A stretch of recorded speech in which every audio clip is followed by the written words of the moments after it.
네, 오늘 이 자리는 이 주요 정책 결정에서 입법부의 역할이 확대돼 나가고 있는 흐름에 맞춰서 국회의 역할과 위상을 점검해보고 생산적인 국회가 되기 위한 정치권 그리고 언론의 역할을 재조명하는 시간으로 꾸려보도록 하겠습니다. 자, 먼저 본격적인 시작에 앞서서 오늘 행사를 공동으로 주최한 국회 사무처와 머니투데이 미디어의 개회사 그리고 인사 말씀 듣도록 하겠습니다. 먼저 박형준 국회 사무총장님의 개회사가 있겠습니다. 박수 부탁드립니다.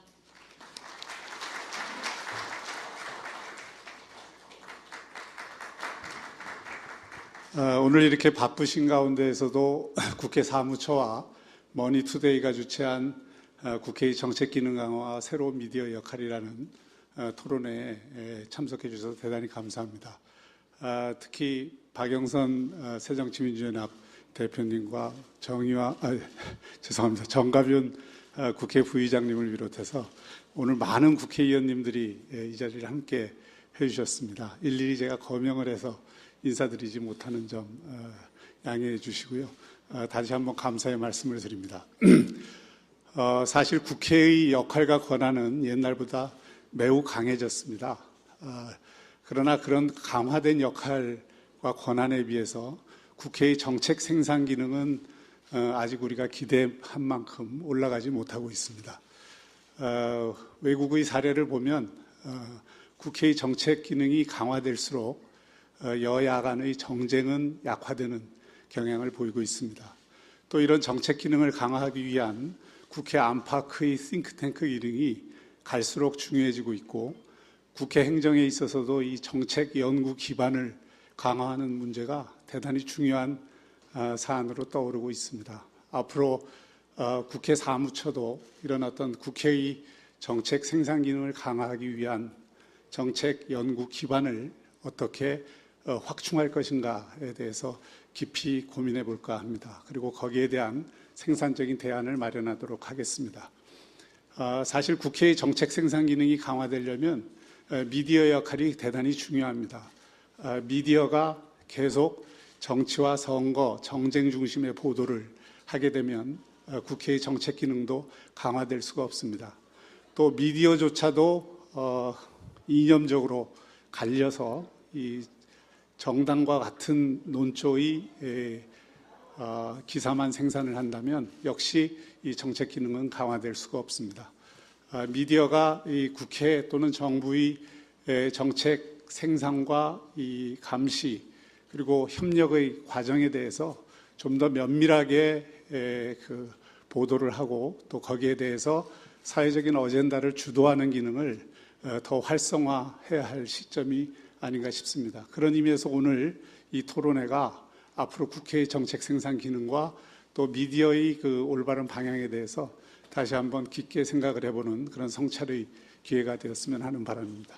다시 한번 이 자리에 와주신 모든 분들께 감사의 말씀을 드리며 개최사에 가름하고자 합니다. 감사합니다.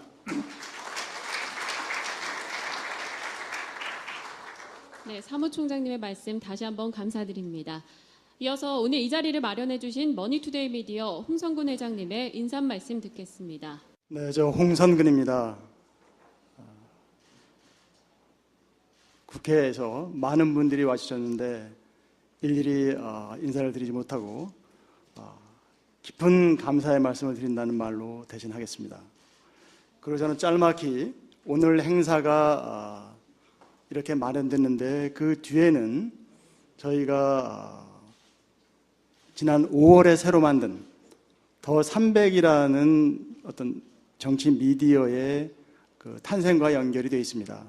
그래서 저희가 왜 더 300을 했는지를 간략히 이 자리에서 설명을 드리도록 하겠습니다. 정치가 주로 여야 중심으로 움직이는 것에 대해서 저희가 좀 상임위 중심으로 출입을 해서 일반 시민들의 삶, 일반 시민들의 어떤 경제 통장, 지갑 이런 거에 어떻게 영향을 미치는지를 살펴보자고 해서 그런 미디어를 만들려고 했습니다. 처음에 저희가 잠정적으로 만든 안은 폴리롤리라는 거였습니다.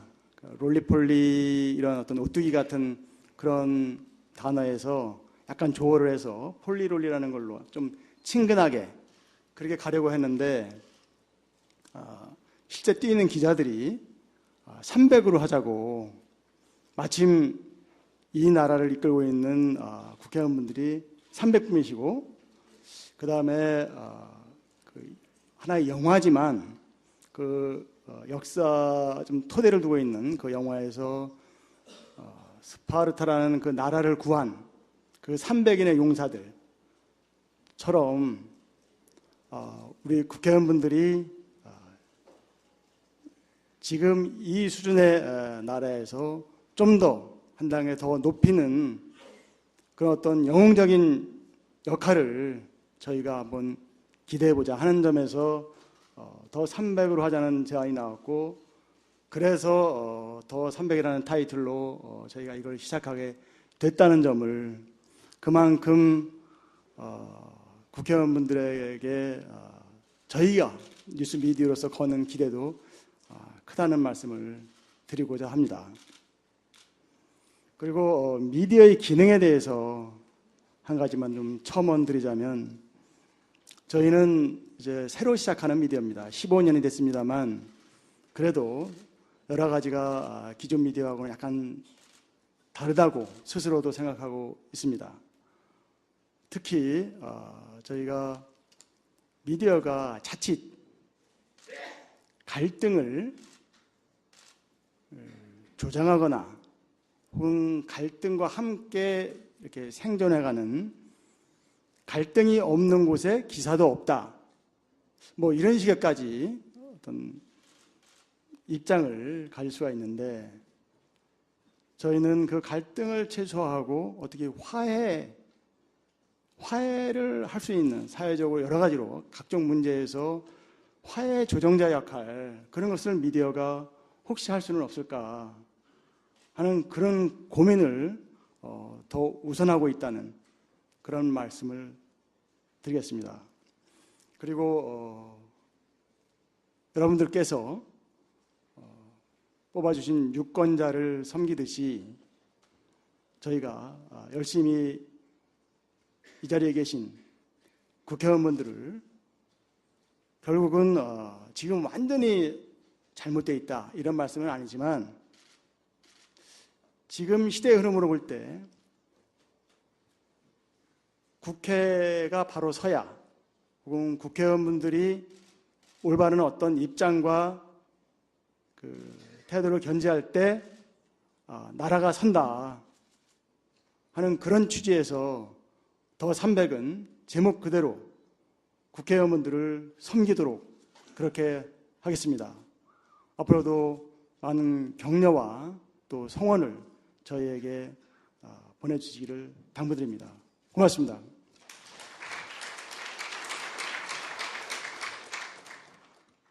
자, 이어서 다음 순서 진행해 볼 텐데요. 국내 최초 뉴 미디어 머니투데이는 지난 5월 국내 최대 규모의 취재진을 국회에 투입했습니다. 정책 중심의 정치 미디어 더 300을 출범시켰는데요. 또 국회에서도 입법, 이 정책 역량을 더욱더 강화하고 국회 개혁을 추진하는 등 함께 노력하는 움직임을 보여왔습니다. 오늘 이 자리를 통해서 두 주체가 손을 맞잡고 생산적인 정치와 또 서민 개혁의 중심 역할을 해 나갈 수 있으리라고 믿습니다. 이러한 움직임을 격려해 주시기 위해서 또 특별한 분들이 자리해 주셨는데요. 새정치민주연합 박영선 국민공감혁신위원장님 연단으로 모시겠습니다. 박수 부탁드립니다.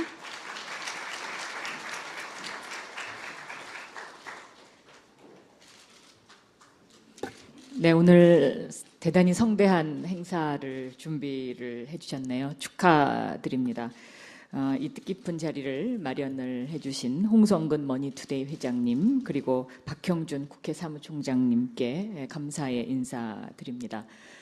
우리 헌법에는 국회가 법률안을 제출을 하고 또 예산안을 심의 확정하고 국정을 감사하거나 조사할 수 있다라고 명시가 되어 있습니다.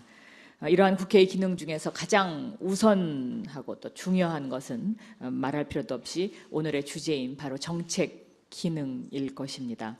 머니투데이가 조금 전에 소개 말씀 들은 것처럼 국회에 가장 많은 기자를 파견해서 이러한 국회의 정책 기능을 뒷받침하는 기사를 쓰고 계시다고 하니까 앞으로 머니투데이에 그 더 큰 발전이 있지 않을까 이렇게 생각합니다. 머니투데이 홍성근 회장님은 저하고 같이 증권거래소를 출입하던 기자 동기생이었습니다.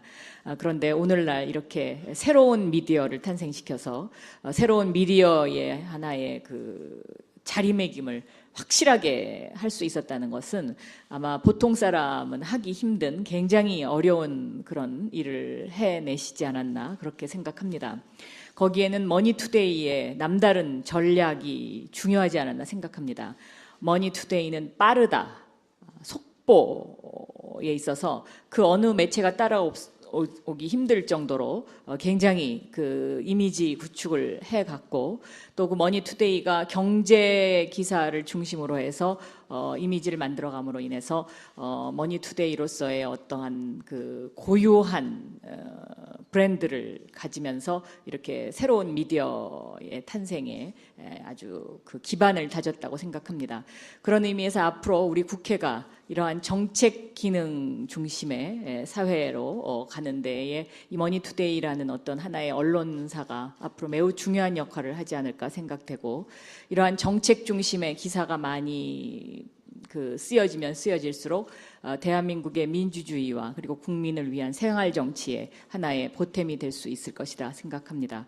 오늘 토론회를 통해서 많은 좋은 그 의견 교환과 그리고 또 여야 간에 많은 소통이 있었으면 그리고 또 우리 사회와 또 국회를 연결해주는 하나의 가교 역할로서 머니투데이의 하나의 그 이미지를 또 한 단계 업그레이드 시키는데 좋은 계기가 됐으면 하는 그런 바람입니다. 많이 축하드립니다. 감사합니다.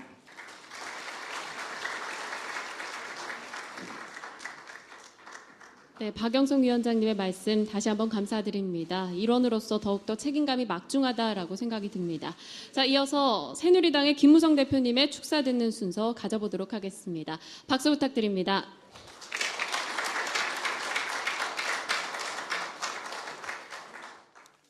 국회 정책 기능 강화와 새로운 미디어의 역할을 모색하는 심포지움을 열어주시는 머니투데이 더300 관계자 여러분, 그리고 국회 사무처에 감사드립니다. 우리 국회는 입법부인데 그 입법의 기능이 지금은 중단된 채 국민의 지탄을 받고 있어서 매우 부끄럽고 안타깝게 생각합니다. 국민을 위한 입법이 오히려 국민을 힘들게 하는 경우도 많이 있는 것 같습니다. 입법의 신중함이 매우 중요하다고 생각됩니다. 언론에서 의정활동에 대한 평가 자료로 입법 숫자를 단순히 나열함으로써 의원들의 입법 수 경쟁이 벌어지는 현상이 있는데 이것이 국민들을 더 힘들게 하는 규제의 남발이 되고 있어서 이러한 상황들을 잘 분석 보도해서 바로잡는 역할이 매우 중요하다고 생각되는데 더300에서 그런 기능을 잘 해주시기 바라고 우리 국회의원들의 정책 입법 활동을 좀 더 활발히 할 수 있도록 채찍질을 많이 해주시기 바랍니다. 감사합니다.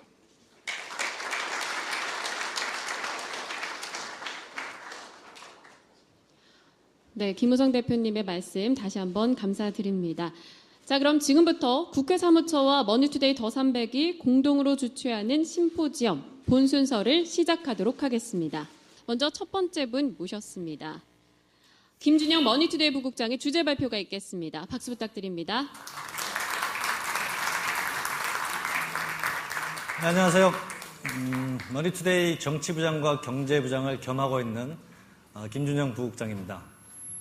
제가 정치부장과 경제부장을 겸하고 있는 이유는 저희 머니투데이가 15년 동안 생존하고 또 성장할 수 있었던 가장 중요한 비결, 즉 경비 절감 때문이라고 말씀을 드리면 저기 계신 우리 회장께서 굉장히 당황하실 겁니다.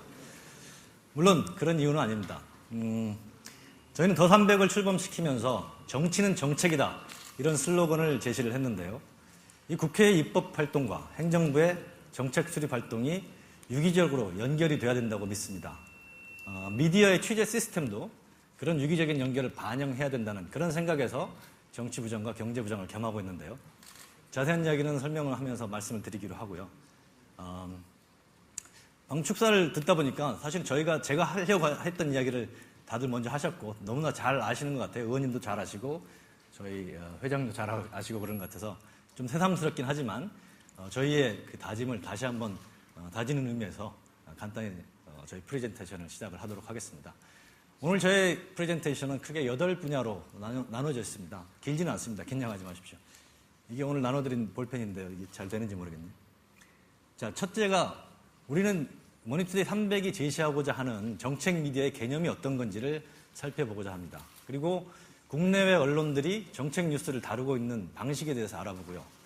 또 우리나라의 언론들이 어떻게 정치를 취재하고 보도하고 있는지 그런 시스템에 대해서 알아보고 그 시스템의 한계점에 대해서도 짚어보려고 합니다. 마지막으로 머니투데이, 대한민국 최초의 정책 미디어를 감히 표방하고 나선 머니투데이 더 300이 과거 4개월 동안 어떤 일을 해왔고 또 앞으로 어떤 역할을 하려고 하는지 설명드리고자 합니다. 저의 프레젠테이션은 그 미국 텍사스의 존 썬튼이라는 부자 이야기로부터 시작을 하려고 합니다. 이 사람은 굉장히 아마 자기 사진이 이렇게 돌아다니고 있는지를 잘 모를 겁니다. 미국에서 굉장히 텍사스에서 돈을 많이 버는 사람인데요. 벤처 캐피탈리스트로서 돈을 벌었습니다. 얼마나 많이 벌었는지는 모르겠어요. 국회의원 출마한 것도 아니고 고위공직자가 돼서 재산 등록을 한 것도 아니어서 재산은 모르겠지만 많이 벌었대는데 사람이 돈을 벌면 뭔가 가치 있는 일에 그 돈을 쓰고 싶은 그런 생각이 드는 모양입니다. 물론 안 그런 사람도 많죠. 저는 돈을 벌어보지 않아서 모르겠지만 이 사람은 그 가치 있는 일을 어디서 찾았냐면 미디어에서 찾았습니다. 좀 의아하죠. 사실은 잘 아시다시피 기레기 잘 아시지 않습니까? 기자 쓰레기들 이렇게 지탄받고 있는 이 대한민국 상황을 아마 알았으면 미디어에서 그런 일을 하려고 하지 않았을 것 같다는 생각이 드는데요. 이 사람은 어쨌든 미디어에 주목을 했습니다. 그래서 자기 돈을 투입을 하고 또 자기 돈뿐만 아니고 남의 돈까지 펀딩을 받아서 이 정책, 입법, 의회 중심의 정책 미디어인 텍사스 트리뷴이라는 회사를 비영리 재단법인 형태로 만들었습니다. 이 사람의 생각은 이렇습니다. 정책 미디어는 공공재다. 시장이 충분히 공급하기 어려운 그런 공공재다는 겁니다. 이 흥미 위주의 황색 저널리즘, 이런 기사가 아닌 심각하고 복잡한 정책 이슈를 다루는 이런 미디어들은 한마디로 돈이 안 되는 거죠. 그래서 시장에 맡겨두면 제대로 그런 미디어들이 등장하기가 쉽지가 않고 그렇기 때문에 미디어의 공공성에 주목하고 있는 선도적인 사람들이 필요하다. 이런 생각을 가지고 텍사스 트리뷴이라는 걸 2009년에 만듭니다. 무려 40명에 달하는 기자를 이 텍사스 주의회에 투입을 하는데요. 그 결과 불과 5년 만에 텍사스 트리뷴은 기존의 텍사스 주의 주류 언론들을 제치고 정치 분야에서 텍사스 주의 가장 영향력 있는 미디어로 자리를 잡았습니다. 물론 텍사스 트리뷴 같은 시도가 이 처음은 아닙니다. 미국 같은 경우에 의회 정치가 우리보다 훨씬 앞섰기 때문에 일찌감치 1945년에 컨그레스 쿼털리라는 매체가 자리를 처음으로 생겼고요. 그 다음에 여기 보셨다시피 내셔널 저널, 더 힐, 이런 정치 전문 미디어들이 워싱턴에서 가장 영향력 있고 영향력 있는 그런 미디어 영역으로서 자리를 잡고 있습니다. 또 2011년에는 잘 아시는 경제 매체인 블룸버그가 블룸버그 가버먼트라는 정치 미디어를 만들었습니다. 데이터베이스 분석 같은 그런 경제 미디어에 통용되는 분석을 정치 미디어에 적용을 해서 독특한 컨텐츠들을 이 블룸버그 가버먼트는 유료로 제공하고 있는데요. 아무튼 그런 독특한 컨텐츠로 시장에 주목을 받고 있습니다. 이처럼 정치 미디어에서 다양한 시도들이 시작되고 있는데 그 다양한 시도들의 중심 키워드는 역시 정책입니다. 지금 미국에서 가장 주목받는 정치 미디어 중에 하나는 폴리티코라는 거는 잘 아실 겁니다. 때로는 그 지나치게 선정적이고 가시 위주의 정치 기사를 쓴다는 그런 비판도 많이 받고는 있지만 그럼에도 불구하고 가장 빠르게 그리고 다양한 포맷으로 정치 뉴스를 전달함으로써 미국 정가에서 기존 주류 미디어들을 능가하는 그런 영향력을 확보하고 있습니다. 물론 이런 정치 매체들뿐만 아니고 기존의 주류 정통 미디어에서도 의회에서 다루는 정책과 입법의 그 뉴스 비중이 굉장히 큽니다. 뉴욕타임스를 한번 보실까요? 뉴욕타임스의 정치면을 우리가 한번 들어가 보시면요. 보시다시피 지금 진행되고 있는 투표, 그 다음에 상임위에 어떤 법안들이 올라와 있는지, 어떤 의원들이 어떤 이슈를 가지고 논쟁을 벌이고 있는지 이런 것들이 굉장히 중요한 비중을 차지하고 있습니다. 우리나라 사이트, 우리나라 뉴스 미디어들은 어떤지 한번 보실까요? 제가 국내 언론의 왼쪽과 오른쪽에 아주 유명한 매체들 배치를 해놨는데요. 말 그대로 좌우를 대표하는 매체들입니다. 여기 이 회사에 계신 분 안 계실 거라고 생각하고 이야기를 하는데, 먼저 오른쪽에 있는 매체를 먼저 볼까요? 예. 보시다시피 어디를 봐도 국회 상임위에 어떤 법안이 올라와 있고 어떤 정책이 지금 어느 단계에 와 있고 어떤 의원님이 무슨 법을 발의를 했고 이런 콘텐츠들을 찾기가 힘듭니다. 대개는 뭐 정쟁이라든지 뭐 일회성 사건들이 쭉 나열돼 있죠. 그럼 왼쪽에 있는 미디어들은 어떻습니까? 왼쪽을 봐도 마찬가지죠. 시각은 정반대지만 역시 정책을 다루는 뉴스들, 법안을 다루는 뉴스들은 찾아보기 힘들다는 것은 크게 차이가 없는 것 같습니다. 자, 이런 국내 언론들이 이처럼 정치 뉴스에서 정책 부분을 소홀히 다룰 수밖에 없는 것은 우리 사회나 우리 정치 발전 수준과도 물론 무관하지 않을 겁니다. 그런데 우리 미디어 입장에서 보면 취재 시스템에도 그런 상당히 큰 원인이 있다고 생각을 합니다. 여기 계신 분들은 대부분 언론에 대해서 잘 아시는 분들이기 때문에 새로운 이야기는 아닙니다만 이 종합미디어, 종합지를 보면 정치부와 경제부가 분리가 되어 있고 또 정치부는 그 안에서 여당팀과 야당팀으로 나뉘어 있습니다. 언론사 내부에서는 정치부하고 경제부가 그렇게 사이가 가까운 부서가 아닙니다. 정치부 내에서도 여당팀과 야당팀의 칸막이가 상당히 높죠. 그러다 보니까 정치부 기자들의 그 소위 말하는 팔자도 어느 정당을 출입하느냐에 따라 달라지기도 합니다. 정권이 바뀌면 야당 출입 기자가 갑자기 중용이 되고 또 여당 출입 기자는 갑자기 찬밥 신세가 되고 이런 현상들이 비일비재하게 일어나다 보니까 같은 언론사 내에서도 정치부와 경제부 또 정치부 내에서도 여당팀과 야당팀이 소통이 이루어지지 않고 칸막이가 높게 형성될 수밖에 없는 거죠. 경제미디어도 마찬가지입니다. 경제미디어는 대개 정치부와 경제부가 하나의 틀 속에 있는 경우가 많은데 이런 경우에는 정치 콘텐츠가 당연히 소홀히 취급될 수밖에 없겠죠. 또 정치부와 경제부가 분리되어 있는 경우에도 대개는 정치 콘텐츠가 가장 중요한 주류 콘텐츠를 형성하지는 못하는 게 현실입니다. 자, 이런 결과로 결국 우리가 접하게 되는 정치 뉴스는 정쟁 중심의, 그다음에 진영 윤리에 치우친 또 정치 과잉된 이런 기사들을 접하게 되고 정책은 실종된다 이렇게 생각을 합니다. 여러분들 그 옛날에 지붕 얹어보신 적 있으세요? 그 지붕에 기와 얹어보신 적 있으세요? 저는 얹어봤는데요. 어떻게 합니까? 마당에 있는 사람이 밑에서 지붕을 올려주면 위에 있는 사람이 그 기와를 올려주면 위에 있는 사람이 그 기와를 받아서 제자리에다 끼워 넣습니다. 올리는 사람도 올리는 사람과 받는 사람의 콤비가 잘 맞아야 되죠. 팀워크가 잘 맞아야 됩니다. 우리 취재 시스템도 마찬가지인데요. 행정부를 출입하는 기자들이 기사를 쓰고 그거를 정치부에 있는 기자들이 법안으로 기사를 다시 완성하는 이런 팀워크가 이루어져야 된다고 생각하는데요. 지금 현실은 어떻습니까? 행정부에서 정책 기사를 쓰는 기자는 그거를 기사를 쓰고 나면 그 정책이 국회에 가서 어떻게 법안으로 발의가 돼서 토론이 되고 통과가 되고 실행이 되는지에 대해서는 관심이 없습니다. 눈을 감죠. 정치부 기자들은 행정부에서 올라온 정책들이 어떻게 법안으로 만들어지고 토론이 되는지 투표가 되는지에 대해서는 아예 처음부터 쳐다보지를 않습니다.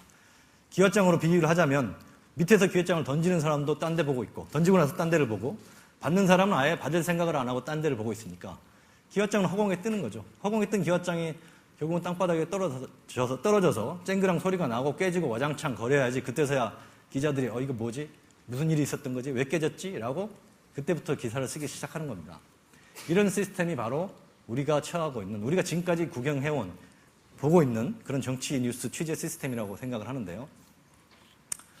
그러면 지금까지는 그런 시스템이 크게 문제가 없었습니다. 왜냐하면 행정부에서 결정을 하면 그건 곧바로 법안으로 넘어가면 국회에서는 당연히 여당이 지배하는 국회는 통과를 시켜주고 그렇기 때문에 행정부에서 위반된 정책이 바로 곧 국민들의 삶과 직결되는 실행되는 거였죠. 하지만 요즘은 어떻습니까? 19대 국회만 보더라도 그래프에서 보시면 의원 입법 발의, 의원 발의 입법과 정부에서 발의한 입법이 차이가 이렇게 많이 납니다. 지금 19대 그 요즘에 조금 쉬셔서 국회 법안이 통과가 안 되고 있어서 그래프가 꺾인 것처럼 보이지만 이런 의원 입법과 정부 입법의 격차는 앞으로도 계속 벌어질 거라고 생각이 듭니다. 또 정부 입법의 경우에도 제대로 수정되지 않고 국회에서 수정되지 않고 그대로 통과되는 경우가 35%밖에 되지 않습니다. 다시 말해서 65%의 법률은 국회에서 수정되기 때문에 본래의 모습과 달라진다는 거죠.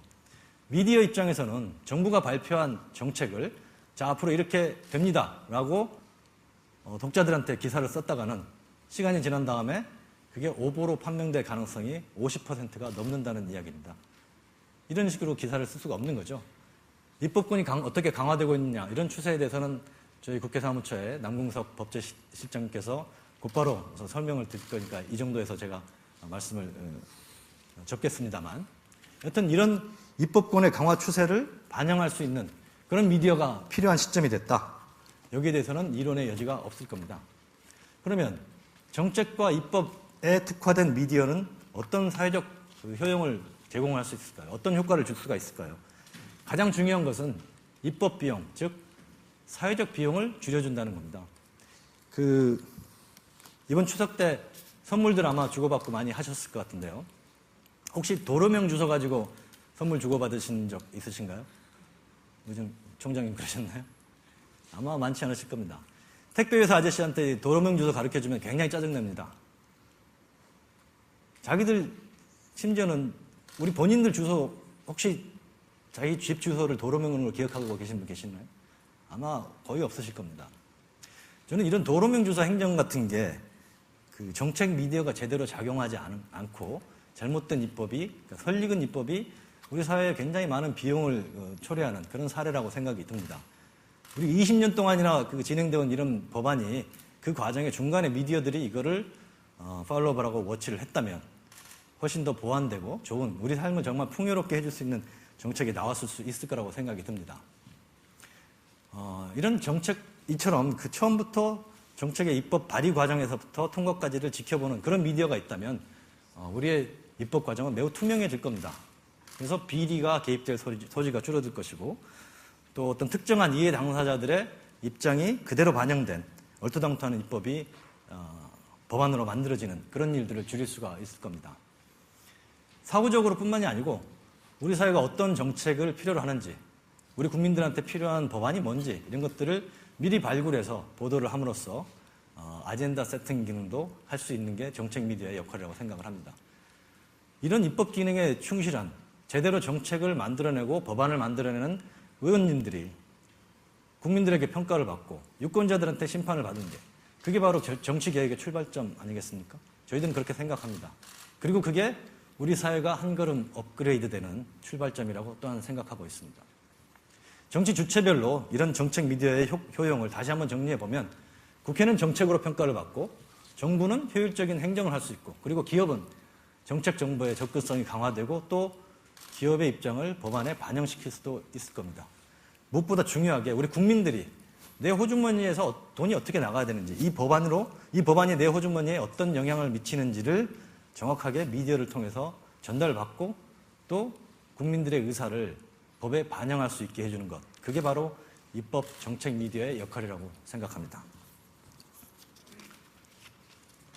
그런데 불행히도 아까 살펴보기도 했지만 우리나라에는 이런 미디어가 아직까지 제대로 된 미디어가 없었다는 게 저희들의 생각입니다. 머니투데이가 감히 300이 대한민국의 최초의 정책 미디어라는 점을 내세우고 나설 수 있는 것은 바로 이런 이유 때문입니다.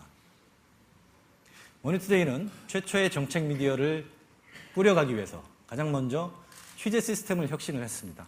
아까 기존 미디어들의 취재 시스템에 대해서 말씀을 드렸는데요. 아마 잊어버리셨을 것 같아서 다시 한번 보여드리겠습니다. 자, 이렇게 돼 있던 거를 저희는 이렇게 바꿨습니다.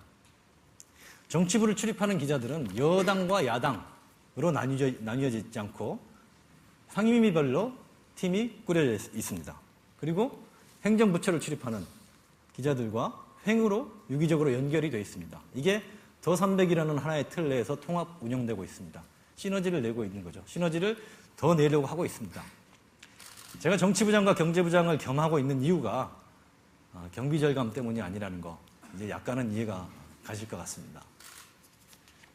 머니투데이 300은 아울러서 이런 시스템과 더불어서 취재 인력에 있어서도 혁신적인 마인드를 도입했다고 자부를 합니다. 아까 말씀을 해주셨는데요. 국회를 출입하는 기자가 한 30명에 가깝습니다. 기존에 가장 많은 통신사, 가장 많은 취재 인력을 지니고 있는 통신사, 모 통신사에 약 2배에 가까운 인력인데요. 도대체 왜 이런 많은 인원을 투입을 하냐라고 물어보시는 분들도 많습니다.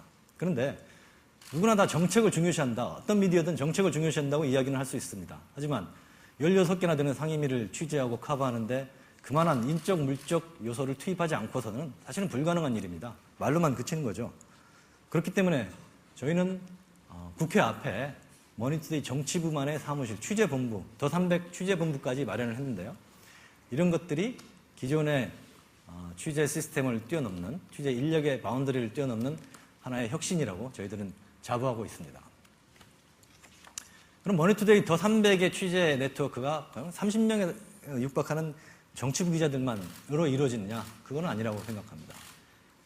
아시다시피 머니투데이는 국내 최대 취재 네트워크를 가지고 있습니다. 아마 아시다시피라고 말씀드렸지만 모르시는 분도 많을 것 같아요. 근데 저희 머니투데이 기자들이 몇 명인지 혹시 아실지 모르겠지만 머니투데이 미디어에 속해 있는 기자들만 600명에 달합니다.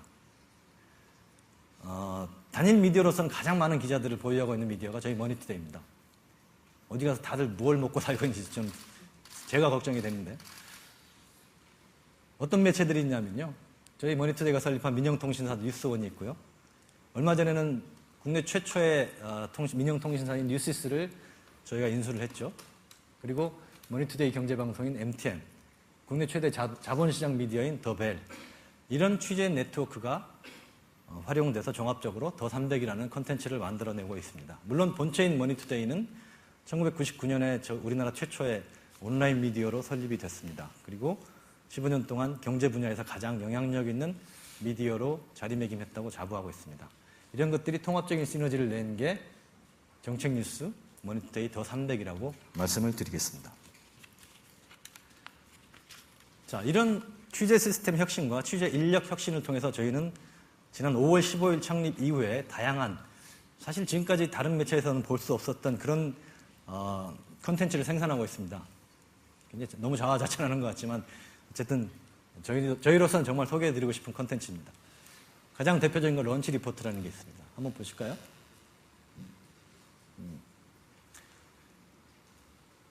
말 그대로 점심시간 되시기 전에 그날 하루에 가장 화제가 되는 이슈, 꼭 알아야 될 정책 아젠다, 오피니언 리더들이 꼭 알아야 될 정책 아젠다를 A부터 Z까지 집중적으로 보도합니다. 보시다시피 이 자체가 하나의 웹 매거진이라고 할 수가 있습니다. 런치 리포트를 식사하기 전에 가서 읽어보시면 이 문제에 대해서 굉장히 전문가가 되십니다. 식사하시는 내내 그 문제에 대해서 대화를 주도하실 수가 있을 겁니다. 뭐 점심시간 아니고 저녁까지도 충분히 가능할 거라고 생각합니다.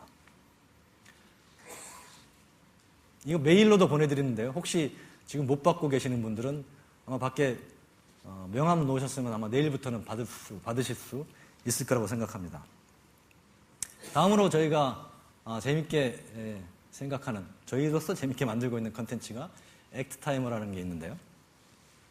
자, 법안이 지금 현재 우리한테 가장 의미가 있는 법안이 어느 위치에 와 있는지 보이시나요?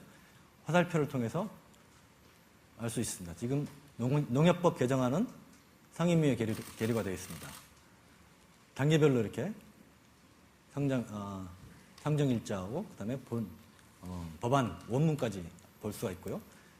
해당 기사를 눌러보면 자, 그 기사를 그 법안을 발의한 의원님, 김영록 의원님인데 안 오셨는 것 같아요. 네. 의원님들, 그다음에 이 법안과 관련된 이해 당사자들, 이런 분들이 기사 내에 일목요연하게 정리가 되어 있습니다. 다음으로는 여기 의원님들 많이 와 계셨는데 많이 또 가셨네요. 와 계신 분들에 대한 의원 설명서라는 컨텐츠가 있습니다.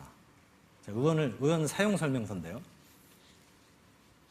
자, 보시다시피 원혜영 의원님도 계시네요. 자, 원혜영 의원님 한번 눌러볼까요? 네.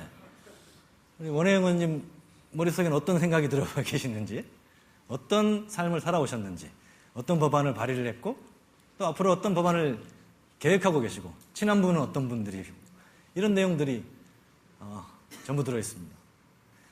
뭐 초딩, 중딩, 고딩들 많이 본다는 포털 사이트의 지식인, 죄송합니다. 네이버에 와 계신 분도 있을 것 같은데 어떤 그런 어떤 얇은 지식이 아니고 국회의원에 대한 정말 심도 있는 내용들을 사용 설명서에 담고 있습니다.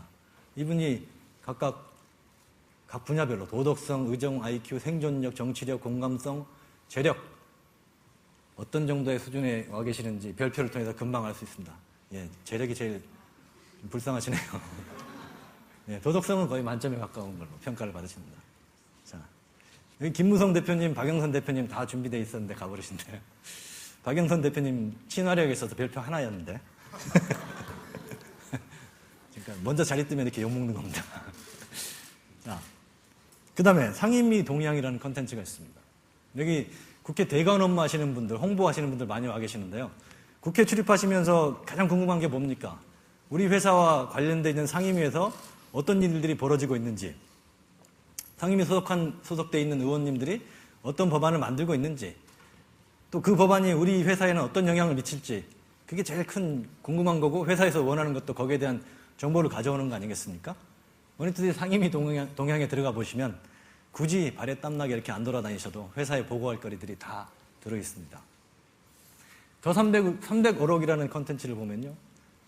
언론사들이 짜집기하고 입맛에 맞게 편집하고 간략하게 만든 짧은 기사가 아니고 우리 의원님들이 상임위에서 어떤 말씀을 하셨는지 그대로 원문 그대로 워딩이 들어있습니다.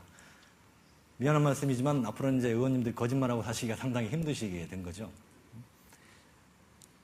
막천막 그 속기록을 컨텐츠를 만들기 위해서 저희 머니투데이 300 기자들은 실제로 속기록을 지금도 읽어보고 있습니다. 아마 대한민국 언론 정치부 기자들 중에 속기록을 읽어본 기자들이 그렇게 많지 않을 거라고 생각을 합니다. 이런 컨텐츠와 더불어서 그러니까 텍스트 컨텐츠뿐만 아니고 다양한 인포그래픽, 인포메이션을 담고 있는 그래픽을 통해서 국회와 정치와 우리 일반 국민들과의 거리를 좁히려고 하는 게 저희 머니투데이 더 300의 시도입니다. 우리 의원님들, 일반 국민들은 돈 많이 버시는 분 줄로 알고 있지만 이런 그래픽을 보면 상당히 친숙하게 의원님들의 주머니 사정에 와닿을 수가 있겠죠. 자, 이런 독특한 컨텐츠, 고정 컨텐츠뿐만이 아니고 저희들은 물론 30명에 가까운 기자들이 스트레이트 기사, 이슈 분석 그런 기사들을 써왔습니다. 안타깝게도 첫 분리국감이 무산이 됐는데 분리국감이 무산된다는 사실을 가장 먼저 전한 것도 저희 머니투데이고요. 또 아무도 기존 언론들이 관심을 갖지 않았던 결산에 대해서 우리 세금이 어떻게 샜는지 일주일 동안 집중적으로 보도한 것도 저희 300이었습니다. 이런 거시적인 이슈뿐만이 아니고 뭐 우리가 좋아하는 맥주 같은 게 수제 맥주 이런 것들이 앞으로 르네상스 시대가 올 건지, 법안이 통과된 수제 맥주를 허용하는 법안이 통과되면 맛있는 맥주를 길거리에서 마음대로 먹을 수 있는지 이런 문제에 대해서도 런치 리포트를 통해 보도를 하고 있습니다. 또 우리 아이들 교육에 가장 중요한 유치원, 보육원 통합 문제는 어떻게 돼가고 있는지 이런 문제들, 어떤 특정한 직종이나 업계의 이야기라고도 할 수 있겠지만 실제로 우리 삶에 있어서 중요하지 않다고 할 수 없는 아주 이슈가 되는 이야기들이 머니투데이 더 300을 통해서 여러분들에게 전달이 되고 있습니다. 자, 지금까지 제 설명을 통해서 정책 미디어가 사회 변화의 출발점이 될 수 있는, 정치 개혁의 출발점이 될 수 있는 시도라는 그런 점에 대해서 공감대가 조금이라도 이루어졌다고 저는 기대를 합니다. 맞습니까? 네, 전원이 다 맞다고 말씀을 해주시네요. 최소한 그런 생각이라도 해볼 수 있는 기회가 됐다면 저는 이 자리가 굉장히 의미 있는 자리라고 생각을 합니다. 물론 저희 300뿐만이 아니고 다른 미디어들도 이런 정책 뉴스의 중요성을 깨닫고 인식하고 준비를 하고 또 실제로 이런 길을 따라올 거라고 생각을 합니다. 준비하고 있는 미디어도 있는 것으로 알고 있습니다. 저희는 그런 경쟁을 두려워하지는 않습니다. 오히려 미디어에서 이런 트렌드가 하나의 미디어의 영역으로 자리 잡을 때 그게 바로 우리 사회를 한 단계 나아갈 수 있게 만드는 출발점이라고 생각을 합니다. 그리고 또 머니투데이 더 300이 추구하고자 하는 그런 소기의 목적을 달성하는 길이라고 생각합니다. 여기 모이신 여러분들께서도 이 머니투데이 더 300과 같은 정책 미디어의 출현과 성장을 지켜봐 주시고 그리고 성원해 주시고 또 활용해 주시기를 바라겠습니다. 그럼으로써 우리 사회를 변화시키는, 이끌어가는 그런 파트너로서 함께 저희 300과 윈윈하시기를 기대하면서 저희 오늘 발표를 마치겠습니다. 감사합니다.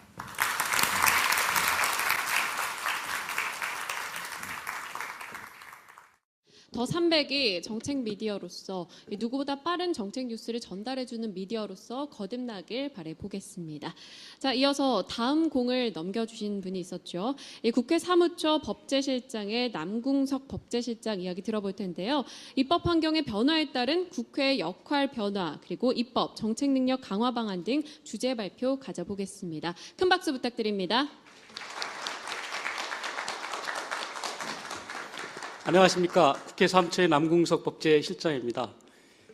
제가 오늘 발표할 주제는 입법 환경의 변화에 따른 국회의 역할 변화와 입법정책 능력 강화 방안입니다. 주제가 굉장히 포괄적이기 때문에 제가 요령 있게 잘 설명할 수 있을지 모르겠습니다.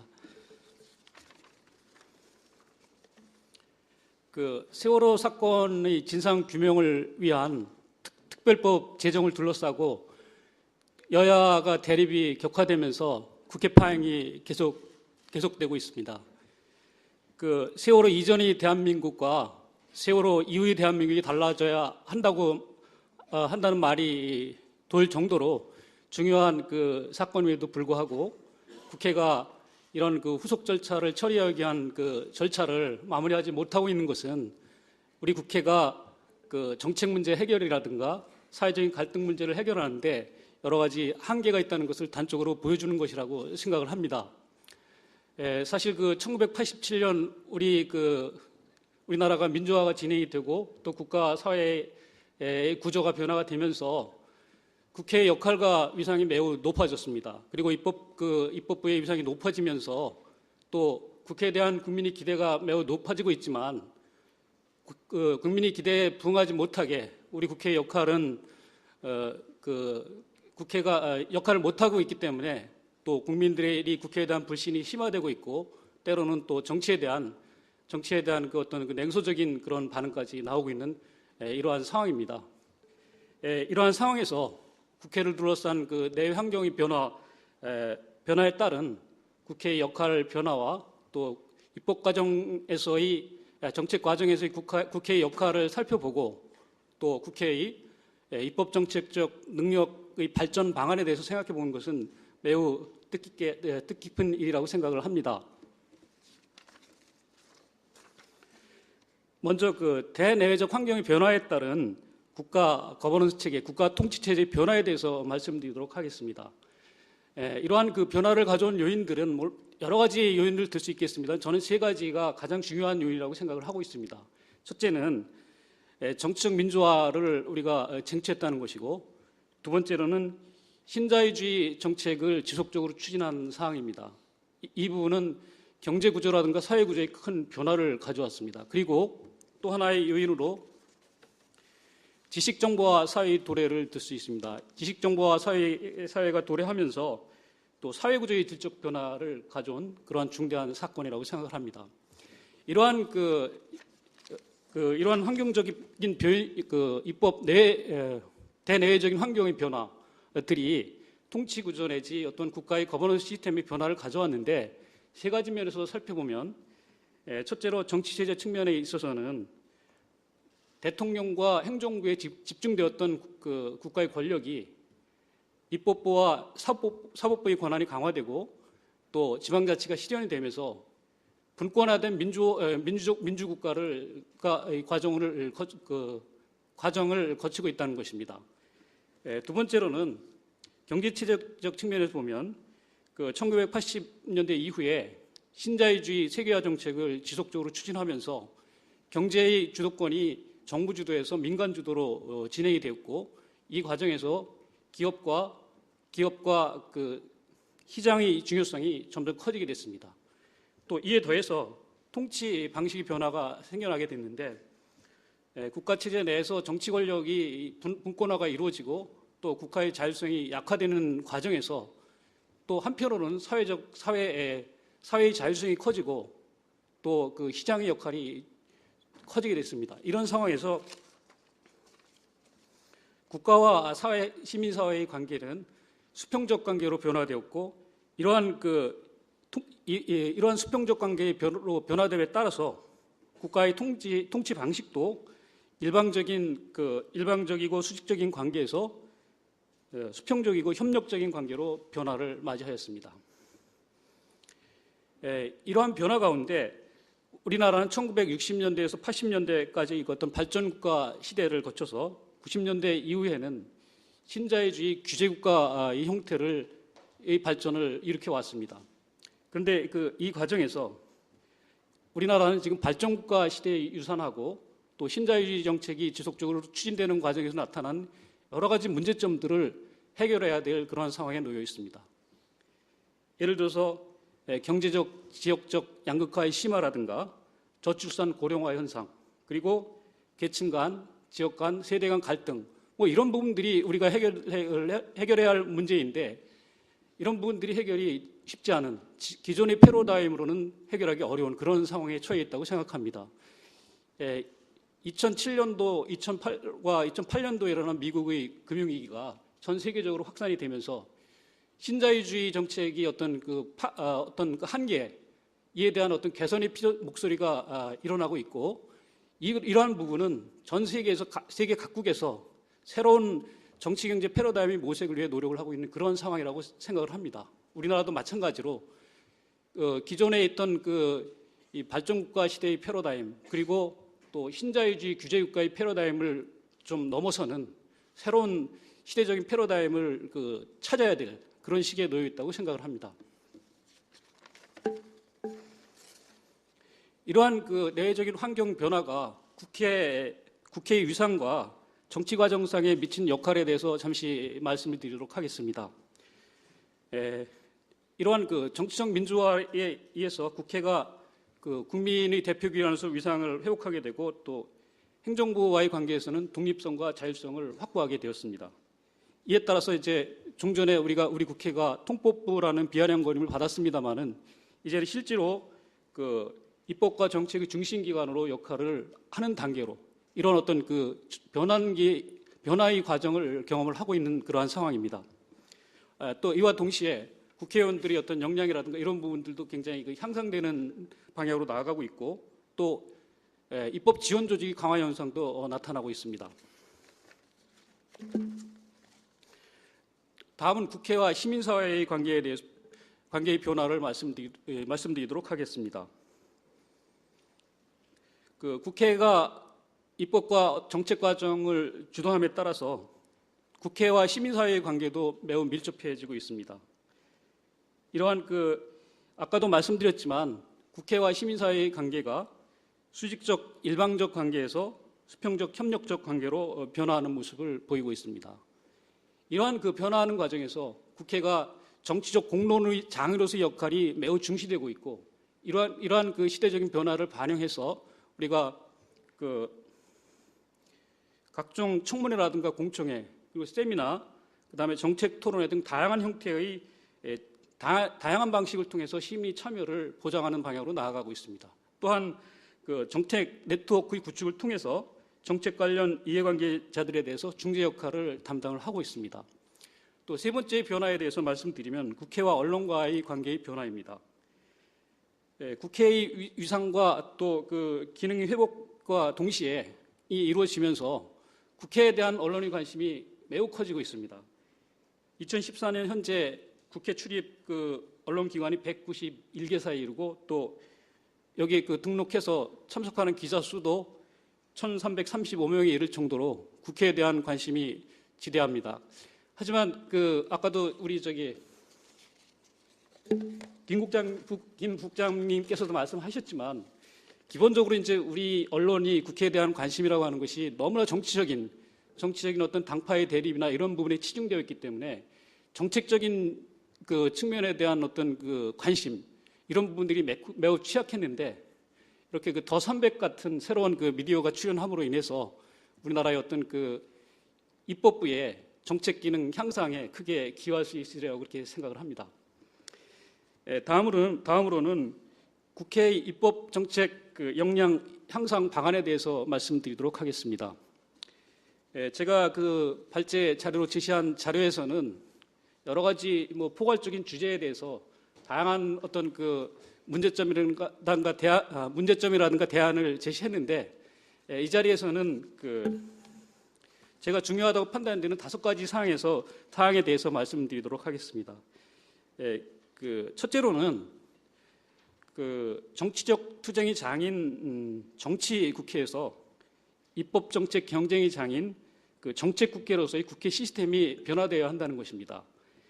여기서 이 국회를 시스템으로 본다는 것은 국회가 국회의원과 보좌진 그리고 입법 지원 조직의 구성원으로 이루어진 하나의 그 독립된 체제로 본다는 것을 의미합니다.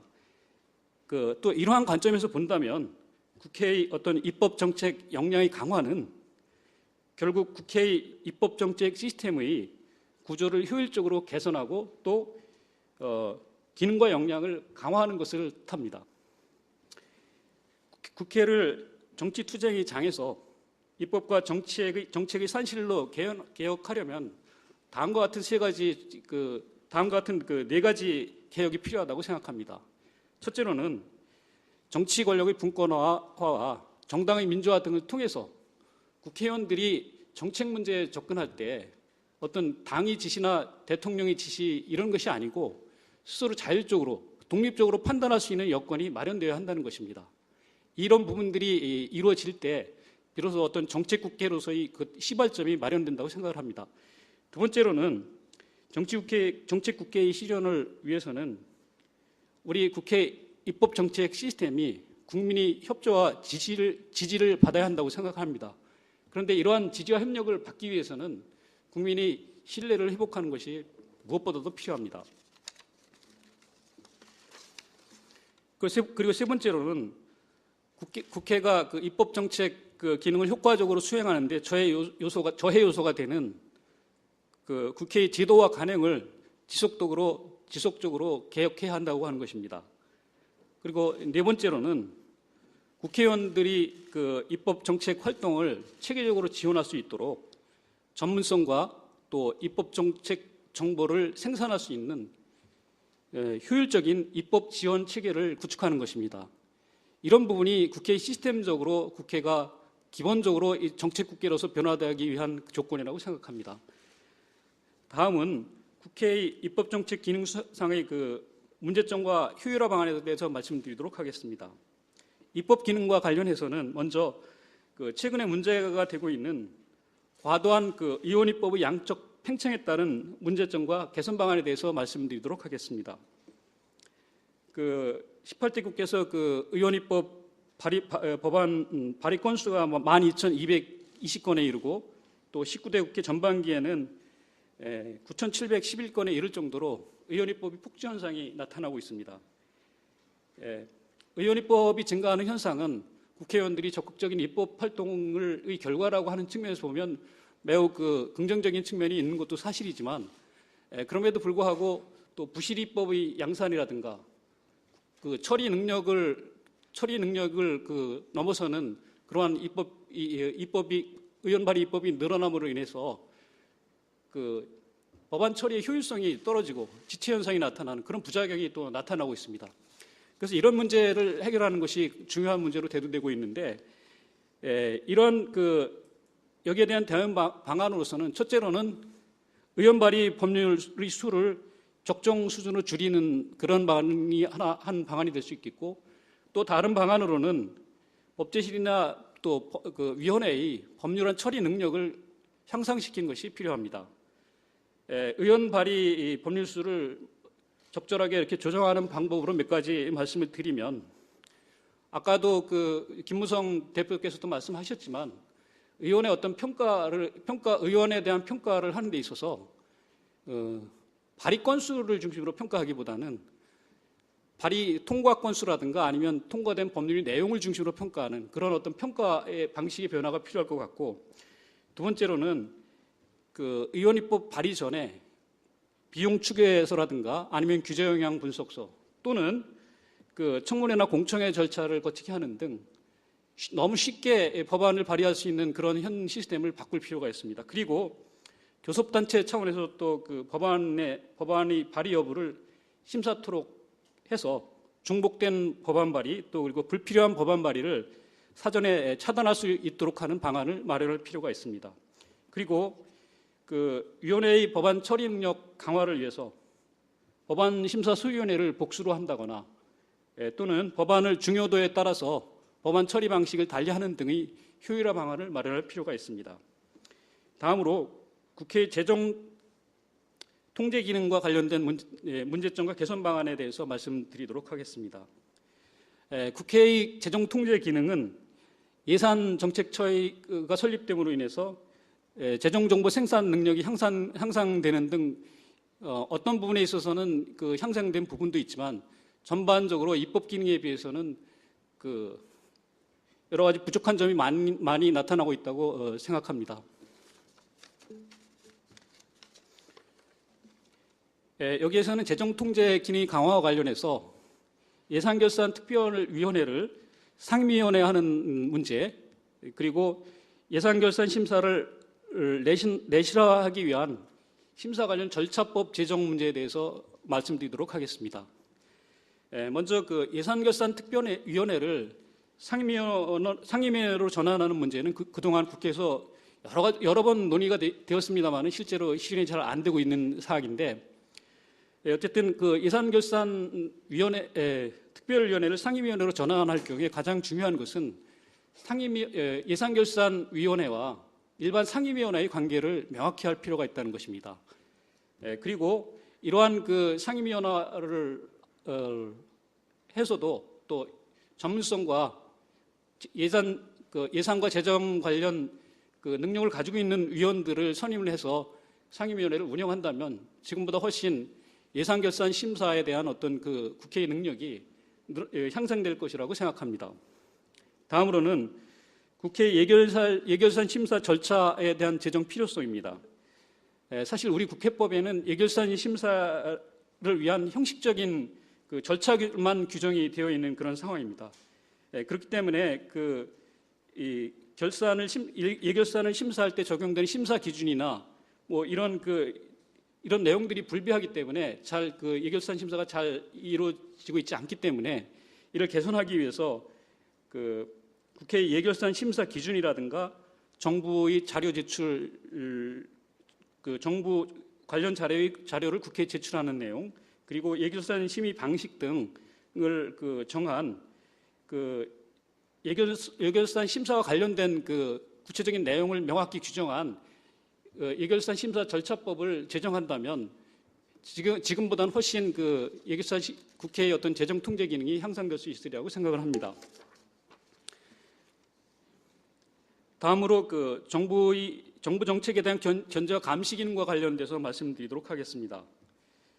정부 정책에 대한 견제와 감시 기능과 관련해서는 국정감조사 제도와 인사청문회 제도에 대해서 말씀드리도록 하겠습니다.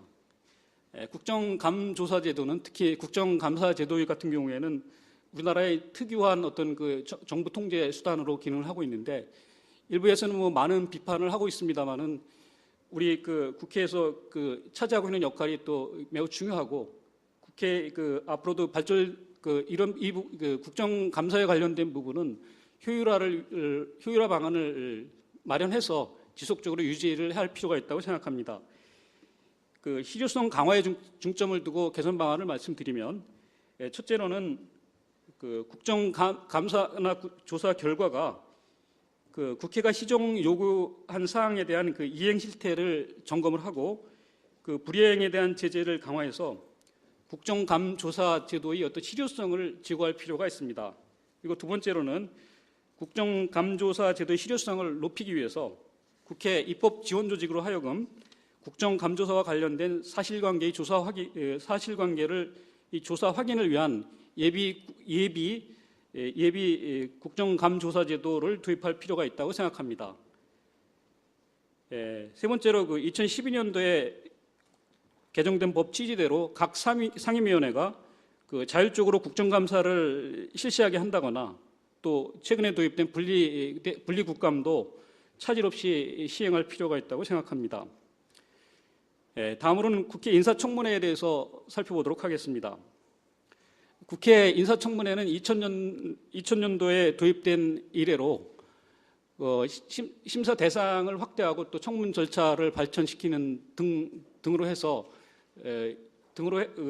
일정한 이제 발전을 해왔고, 특히 그 대통령에 대한 그 대통령의 인사권에 대한 통제 수단으로서 역할을 충실히 했고, 또 한편으로는 이제 도덕적으로 무책임하거나 아니면 무능력한 사람들을 공직 후보자에서 퇴출시키는 일정한 역할을 했다고 생각합니다. 인사청문회에 대한 개선 방안을 말씀드리면, 가장 중요한 것이 그 정부가 공직 후보자에 대해서 국회 청문을 하기 전에 사전 검증을 철저히 해서 그 무자격자에 대한 국회 청문 요구를 사전에 차단하는 장치를 마련할 필요가 있다는 것입니다. 두 번째로는 그 지금까지 계속 인사청문 대상을 확대해 왔는데, 지금보다 좀 더 감사 대상 범위를 감사위원이라든가 또는 그 각종 독립행정위원회 상임위원 등 그 중요한 정무직 등으로 확대를 해서 좀 더 인사청문 대상을 확대할 필요가 있다고 생각합니다. 그리고 세 번째로는 자료 제출 요건이 확대 등 그 검증에 필요한 제도적 장치를 보완할 필요가 있습니다. 마지막으로 도덕성 검증과 직무 능력에 대한 검증을 분리해서 실시해서 후보자의 어떤 정책 능력에 대한 그 검증 비중을 높이고, 또 윤리 검증에 대한 기준을 마련해서 후보자의 인격권 침해를 할 수 있는 그러한 장치를 마련할 필요가 있습니다. 세 번째로는 국회의원의 입법정책 능력 향상에 대해서 말씀드리도록 하겠습니다. 국회의원들이 그 학력 수준과 또 자기 분야에 대한 전문성이 비교적 높은 사람이 선출되고 있지만, 국회에서 필요로 하는 입법정책적 전문성과 국회의원 개인이 가지고 있는 전문성으로는 좀 차이가 있기 때문에 이러한 그 부족한 전문성을 보완할 수 있는 장치를 마련할 필요가 있습니다. 그 국회의원이 분야별 전문성을 강화할 수 있도록 의원들이 각종 그 정책 연구 모임을 국회 차원에서 적극적으로 지원한다거나, 또 상임위원회 배정 시에 위원 개개인의 전문성을 우선 고려할 필요가 있습니다. 그리고 국회의원이 부족한 전문성을 보완하기 위한 하나의 장치로 국회의원 1인당 현재 총 7명의 보좌진을 지원을 하고 있는데, 이러한 보좌진 제도를 효율적으로 운영할 필요가 있습니다. 국회의원 보좌진이 채용할 때 입법 및 정책 능력 있는 사람들을 채용하고, 또 이들에 대한 교육도 체계적으로 실시를 할 필요가 있습니다. 그리고 국회의원 보좌진의 운영도 지역구 관리 등 의원들이 정치 활동보다는 입법 및 정책 활동을 중심으로 지원하는 방식으로 체제를 개편할 필요가 있다고 생각합니다. 다음은 입법 지원 조직 운영의 효율화에 대해서 말씀드리도록 하겠습니다. 여기서는 국회 사무처와 국회 도서관, 그리고 국회 예산정책처 입법조사처 등의 공통적으로 적용되는 효율화 방안에 대해서 말씀드리도록 하겠습니다. 첫째로 입법 지원 조직의 정치적 중립성이라든가 독립성, 그리고 신분 보장을 강화할 필요가 있습니다. 두 번째로는 입법 지원 조직의 전문성 제고와 인력의 체계적 활용 방안을 마련할 필요가 있습니다. 특히 요즘 박사라든가 변호사, 회계사 등 전문 인력의 채용이 요즘 확대되고 있는데, 개별 기관이 아닌 국회 전체 차원에서 이들 우수 인력의 채용과 관리를 위한 인사관리 시스템을 마련할 필요가 있다고 생각합니다. 세 번째로는 각 기관 간의 직무 범위를 명확히 해서 업무의 중복을 방지하고 각 기관의 기능을 국회의 기능 수행과 연계를 강화할 필요가 있다는 것입니다. 그리고 마지막으로 각 기관 간의 각 기관이 정책 네트워크를 고도화하고 또 통합 정보 관리 체계를 구축할 필요가 있습니다. 다섯 번째로 대언론 관계의 개선과 열린 국회의 실현을 통한 국민 신뢰도 제고입니다. 국회는 국회에 대한 언론의 부정적인 보도 태도를 시정을 하고 또 열린 국회를 실현해서 국민이 국회에 대한 신뢰를 높일 필요가 있습니다. 대언론 관계를 개선하는 근본적인 해결책은 국회가 국민의 기대에 부응하는 성과를 보이는 것이겠으나 실제로 국회에 대한 언론의 부정적 보도 태도를 줄이려는 노력을 국회 차원에서 지속적으로 추진할 필요가 있습니다. 그동안 우리 국회는 국회 공간을 국민들에게 개방하는 등 열린 국회를 실현하고 국민과의 소통 강화를 지속적으로 추진해 왔습니다. 열린 국회 실현을 위해서 최근에 열린 국회 선포식을 거행하는 등 국민과 가까운 국회 실현을 위해서 적극적으로 노력하고 있는데 이러한 국회의 노력은 매우 긍정적으로 평가할 만하다고 생각합니다. 지금까지 광고면 주제에 대해서 주마간상격으로 설명을 드린 것 같습니다. 마지막으로 말씀드릴 것은 국회의 입법 및 정책 능력의 제고는 국회가 국민의 신뢰를 회복해서 국민의 지지를 확보하는 데서 출발을 한다고 생각합니다. 그리고 국회를 국회의원과 보좌진, 입법 지원 조직의 구성원으로 이루어진 하나의 독립된 체제라고 본다면 국회의 입법 정책 역량 강화는 결국 국회 입법 정책의 시스템의 구조를 효율적으로 개선하고 또 기능과 역할을 강화하는 것이라고 생각합니다. 이를 위해서 정치개혁 및 국회 제도 운영 개혁 등이 체계적이고 또 종합적으로 이루어질 필요가 있습니다. 그러나 무엇보다도 중요한 것은 국회의원을 비롯한 국회 구성원들이 의식과 관행, 행동의 혁신이라고 생각합니다. 이상으로 발제를 마치겠습니다.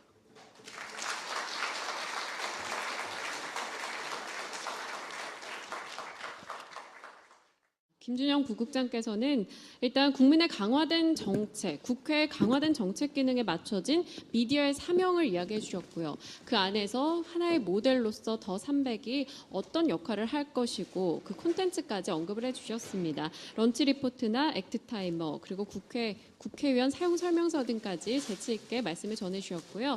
남궁석 법제실장께서도 국회의 변화, 시민사회나 행정부와의 관계 변화 속에서 어떤 식으로 움직여 왔고 또 앞으로 변화해 나갈 과정 등을 이야기해 주셨는데요. 국회가 정책의 산실로서 거듭나려면 입법의 민주화나 또 국민들의 지지 그리고 전문적인 입법 지원 시스템 등이 필요하다라는 등의 이야기 함께 전해주셨습니다. 또 국회 출입 기자가 굉장히 많더라고요. 1335명을 언급해 주셨는데 좀 더 정책 본연의 관심도를 높여가자라고 이야기해 주셨고 그에 따라서 미디어와 국회 입법부 간에 어떤 역할을 수행해야 나가는지까지도 굉장히 구체적으로 언급해 주셨습니다. 자, 저희가 주제 이야기를 좀 길게 전해드렸는데요. 이렇게 말씀드린 내용 안에서 주제 발표를 시작해 보도록 하겠습니다. 본격적인 토론회를 가져볼 텐데요. 권위 있는 패널 그리고 의원님들 모시고 토론 시간을 갖겠습니다. 사회자분 그리고 토론회에 참석하시는 분들 모두 자리로 나와주시길 바라겠고요. 이후 토론회 진행은요. 당국대 손태규 교수께서 진행과 함께 모두 이끌어 주실 겁니다. 모두 앞으로 나와주시고요. 환영의 박수 부탁드리겠습니다.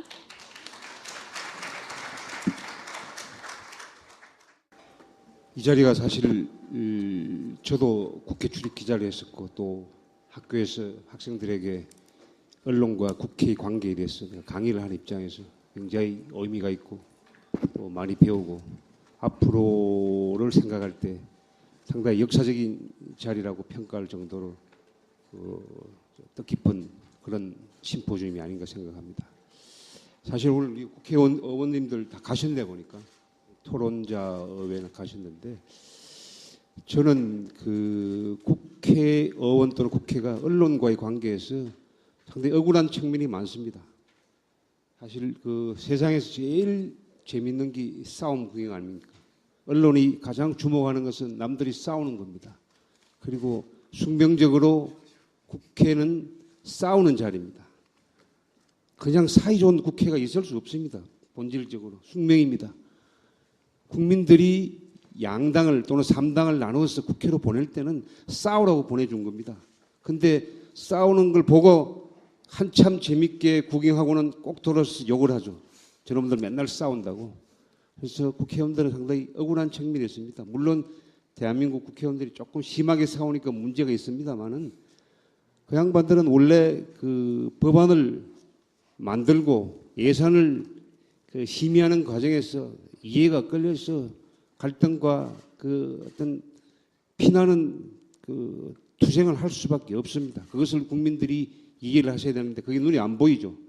행정부는 그 국회가 만든 법안이나 예산을 가지고 국민들한테 선심을 쓰니까 굉장히 고마운 존재가 될 수 있지만은 국회는 사실상 그거 만드느라고 새가 빠지게 고생만 하지 욕만 나중에 먹는 그런 존재입니다. 그다음에 또 하나 억울한 것은 행정부가 또는 뭐 청와대가 회의하는 거 중계방송 하는 거 봤습니까? 한 번도 못 봤죠? 공개 안 합니다. 우리나라 법정도 절대 공개 안 합니다. 외국에는 다 공개하지만은 우리나라 법원은 철통같이 언론에게 텔레비전에게 공개를 하지 않습니다. 그러나 국회는 시시콜콜 다 공개하고 중계방송합니다.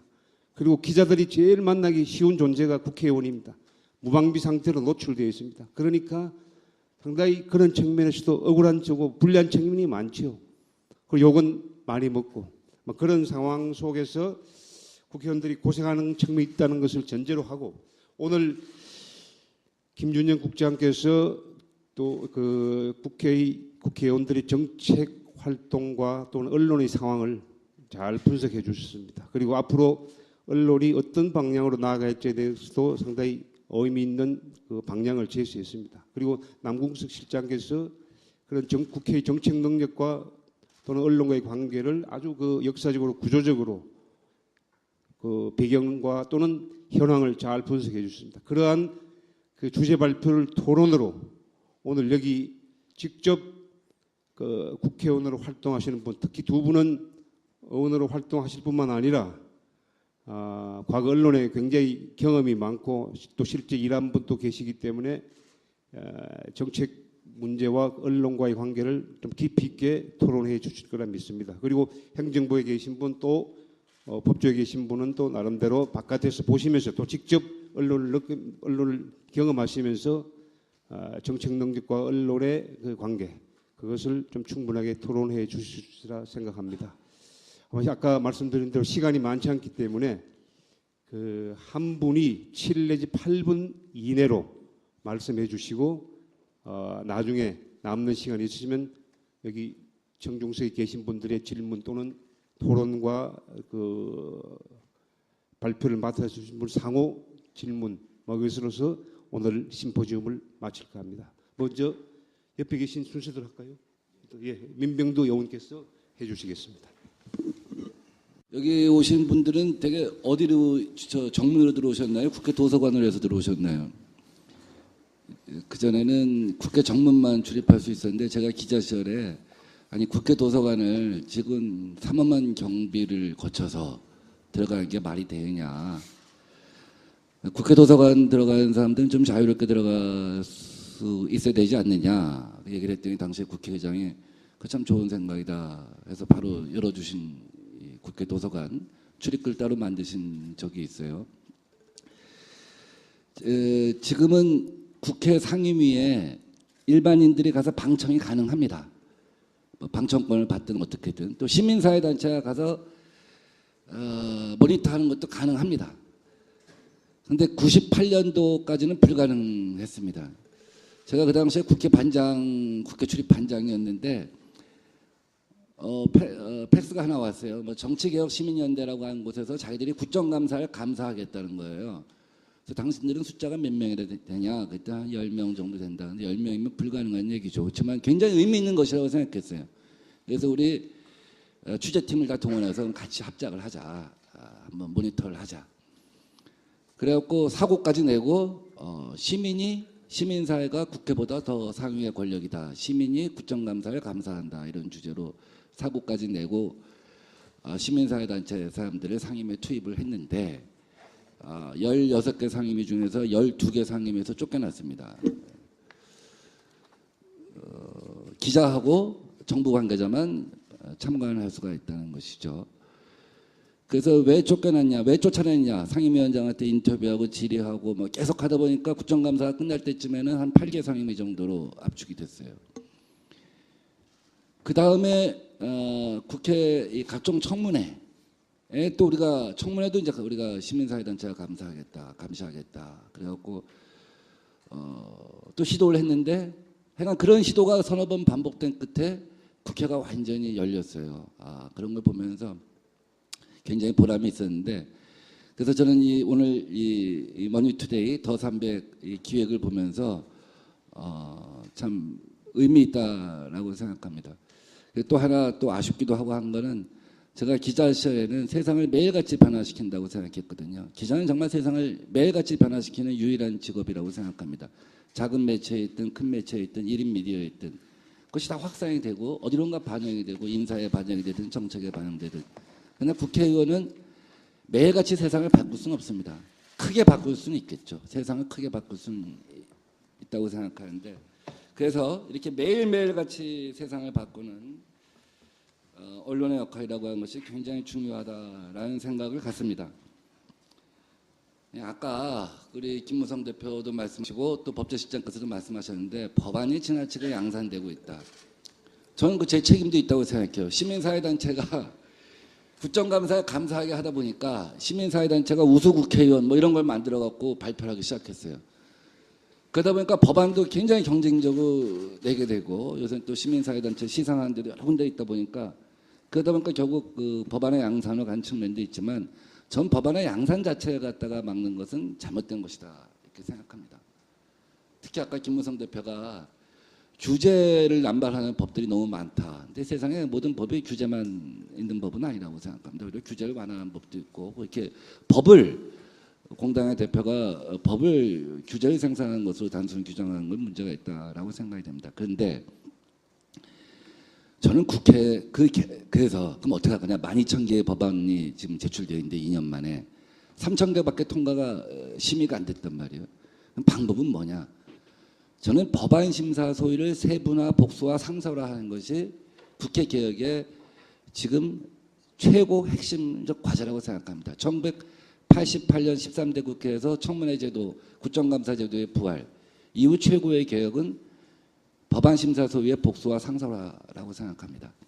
흔히 국회의원을 컨그레스맨이라고 하잖아요. 회의에 참석한 인간. 근데 실제로는 러메이커입니다. 국회의원의 본질은 러메이커거든요. 국회의원이 법안 심사 소위에 들어가 있지 않으면 법을 장악하고 이해하고 관리할 수가 없습니다. 근데 제가 정무위원회인데 정무위는 공정거래, 금융, 또 총리실 산하의 각종 이런 걸 다 다룹니다.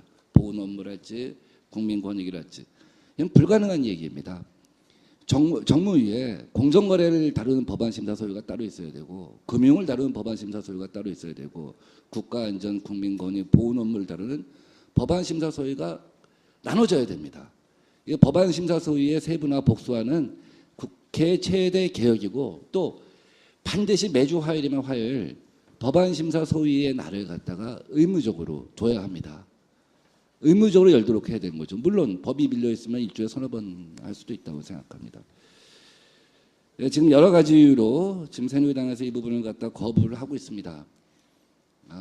근데 우리 심지어 그러면 너희들이 법안심사 소위를 복수화하면 2개 혹은 3개 소위 중에 하나는 야당이 가지려고 하는 거 아니냐. 그래서 국회 법안을 갖다 발목 잡으려고 하는 거 아니냐. 그래서 저희가 아니다. 그렇게 생각한다면 그런 오해가 있다고 한다면 모든 법안심사 소위의 위원장을 여당이 가져도 좋다 하는 얘기까지 한 바가 있습니다. 이것이 국회 개혁의 요체고 많은 국회의원들이 보면요 다 취재원이 되고 이 뉴스 인물이 되는 것 같지만 되게 평상시에는 한 30인 이내가 뉴스원이 됩니다. 즉 권력을 다루는 사람들, 정쟁과 관련된 사람들, 권력의 이동과 관련되는 사람들만이 뉴스원이 되는 거죠. 그 사람이 당직을 떠나면 또 뉴스원에서 사라집니다. 일반 국회의원들은 사실은 1년에 국정감사 한 20일 아니면 사실 뉴스를 탈 수가 없어요. 근데 이렇게 법안 심사 소위를 상설화해갖고 법안에 대해서 늘 국회의원이 집중하게 하고 다루게 된다고 한다면 많은 국회의원들이 더 법안에 대해서 관심을 가지게 될 것이고 모든 국회의원들이 내가 뉴스원이 되는 다른 방법이 있다라는 생각을 갖게 되면 무슨 계보를 따라다닌다거나 뭐 비주류가 되면 주류를 공격한다거나 뭐 이런 그 낡은 정치 문화를 청산하는 데도 굉장히 도움이 될 거라고 생각합니다. 다음 두 번째는 그러면 법안 심사 소위를 언론에 공개할 거냐 말 거냐 하는 겁니다. 물론 나중에 사후에 속기록은 볼 수 있죠. 우리 김준영 국장님 네. 어떻게 생각하세요? 법안 심사 소위를 언론에 공개한 게 맞다고 생각하십니까? 지금 예산 결산 심사 소위는 계수 조정 소위는 각 언론 장소가 좁아서 각 언론사에서 풀로 한 명이 들어옵니다. 그래서 2시간씩 기록해갖고 돌리는데 법안 심사 소위만은 공개가 안 됩니다. 저희들 불만도 그거 그냥 큰 불만 중에 하나인데. 큰 불만일 수 있다고 생각해요. 저는 공개하는 게 기본적으로 맞다고 생각합니다. 그러나 법안을 다루다 보면 어떤 때는 이게 굉장히 어려운 주제가 빨리 풀린 경우도 있고요. 아주 사소한 어떤 장애물에 걸려갖고 어느 것이 보편 타당한 어떤 그 합리적인 해결책이냐에 대해서 굉장히 궁금해서 굉장히 오래 걸린 경우도 있는데 공개를 했을 때의 문제점은 이런 겁니다. 엄청나게 많은 압력에 부딪힐 수가 있습니다. 특히 힘센 조직들.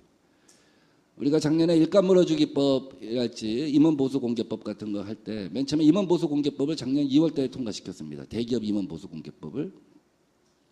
그래서 4월 달에 일감 몰아주기를 갖다가 이제 통과시키려고 하는데 정경련에서 난리가 났죠.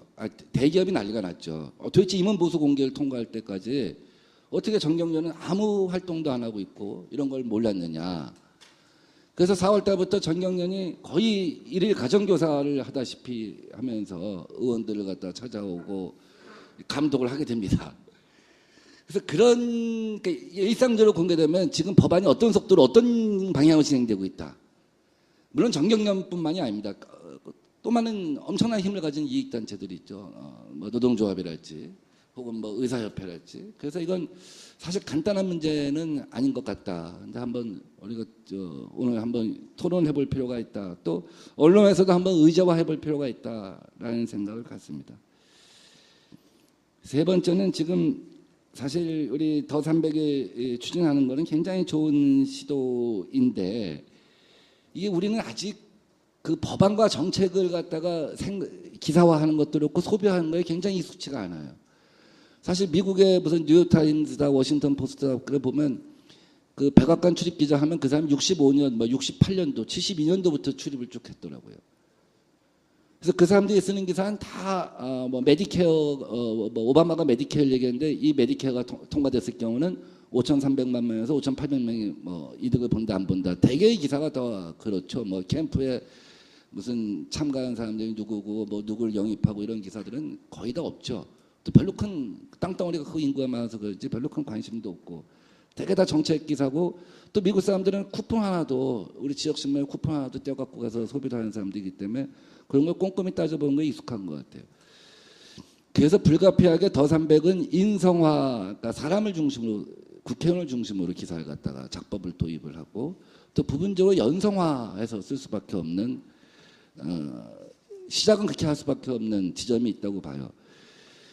그렇다고 해서 논쟁화, 쟁점화하는 것을 갖다가 소홀히 하면 안 된다 하는 생각을 갖고 있습니다.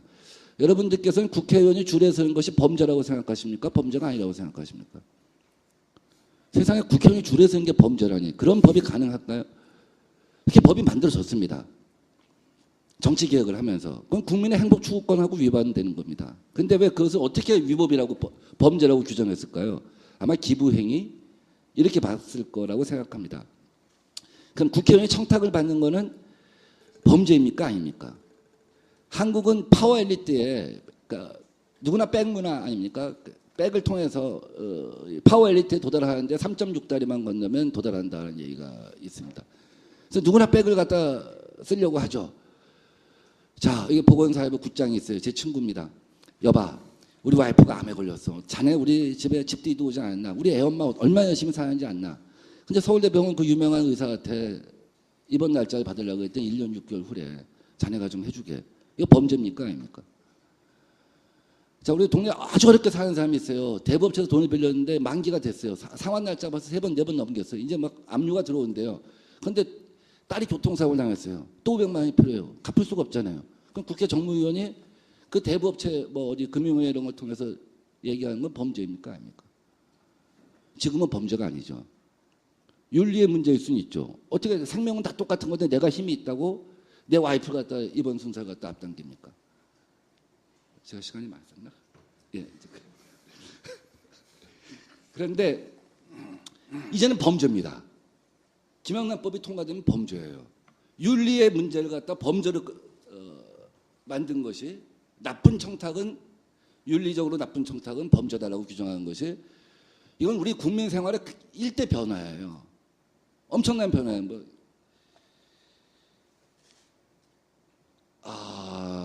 근데 이런 것이 사실 별로 이렇게 굉장히 재미있고 모든 국민한테 관련된 기사거든요. 이제 여기 기업체에 계신 분들이 많이 있을 텐데 이제 명절 때 선물한다. 공무원들한테 구급까지 포함하여. 그건 무조건 범죄입니다. 통상적인 5만 원짜리든 10만 원짜리든 100만 원짜리는 범죄입니다. 통상적인 사회경제적 관계, 고유의 종교랄지 동창이랄지 이런 것에서 맺어진 관계가 아니면 그건 범죄입니다. 그럼 이게 경제에 미치는 영향이 어떨까요? 법으로서 실효성이 있을까요? 없을까요? 뭐 이런 것들을 조금 더 쟁점화해서 깊이 파고 들어가는 거, 국민 생활과 연결된 뭐 그런 것들을 제가 주문해보고 싶습니다. 네 번째는 이게 기계적 균형 있잖아요. 이 기계적 균형 결국은 기사를 쓰다 보면 머니투데이는 특별히 아까 한겨레하고 조선일보 김주현 국장님 소개해 주셨는데 머니투데이는 특별한 경향성을 갖고 있는 언론은 아닙니다. 그런데 기계적 균형으로 기사를 쓰다가 보면은 결국 사회를 갖다 선도하는 의제를 갖다 만들어가는 언론으로서는 한계가 있을 것이다 하는 생각을 해봐요. 어떤 지점에서 가령 김영란법에 부정청탁을이라고 하는 것을 갖다가 범죄를 규정하냐 마냐 하는 것에 있어서는 그런 문제부터는 과감하게 한번 정확한 입장을 갖고 뭐 사회적 쟁점화도 토론도 시키지만 그럴 필요가 있다 하는 생각이 듭니다. 시간이 많지 않은 것 같으니까 이제 끝을 내겠습니다. 아까 우리 손태희 교수님이 정치인들 싸운다고 했는데 영어로 파티가 PART 부분 아니에요. 그러니까 부분을 반영한 거예요. 정당은 전체를 반영할 수가 없습니다.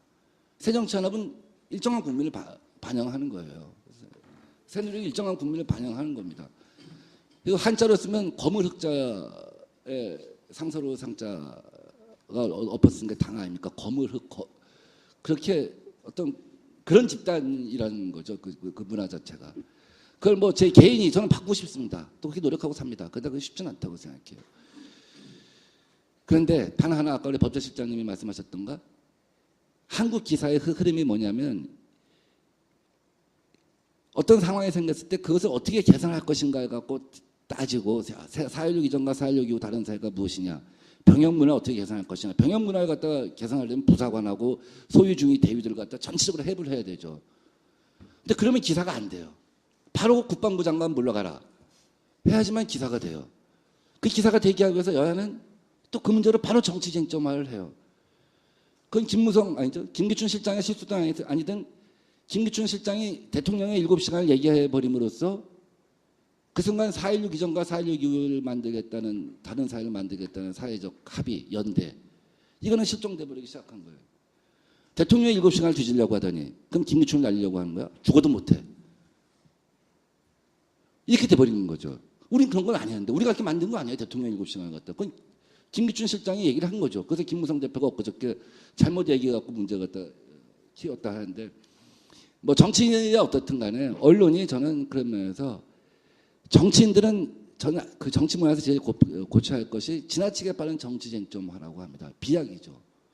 그래서 정치적으로 마무리하려고 하죠. 사실은 사회를 개혁하려면 그렇게 안 돼야 한다고 봅니다. 그래서 언론도 지금 이 더삼백의 출연이 저는 기대가 되는 것이 지나치게 어떤 정치 쟁점화를 쫓아가기보다는 실질적인 사회 변화를 어떻게 할 것인가에 초점을 맞췄으면 좋겠다. 제가 언론 출신이다 보니까 특히 언론에 대해서 많이 얘기하게 됐습니다. 감사합니다. 감사합니다. 그 시간이 조금 더 있으면 훨씬 더 많은 말씀을 들으면 아주 재밌는데. 정치 속내를 들을 수 있나 싶습니다. 다음에는 그 조혜진 의원께서 토론해 주시겠습니다. 반갑습니다. 정책 국회가 돼야 된다, 일하는 국회가 돼야 된다 하는 그런 명제에 대해서 언론의 입장에서 그러면 언론이 그런 언론이 되고 그런 보도를 해야 된다라는 문제인식 가진 언론인들 그동안에 있었습니다. 또 한 번 또 간헐적으로 시도도 있었습니다. 그렇지만 지속되지 못했고 성공하지 못했습니다.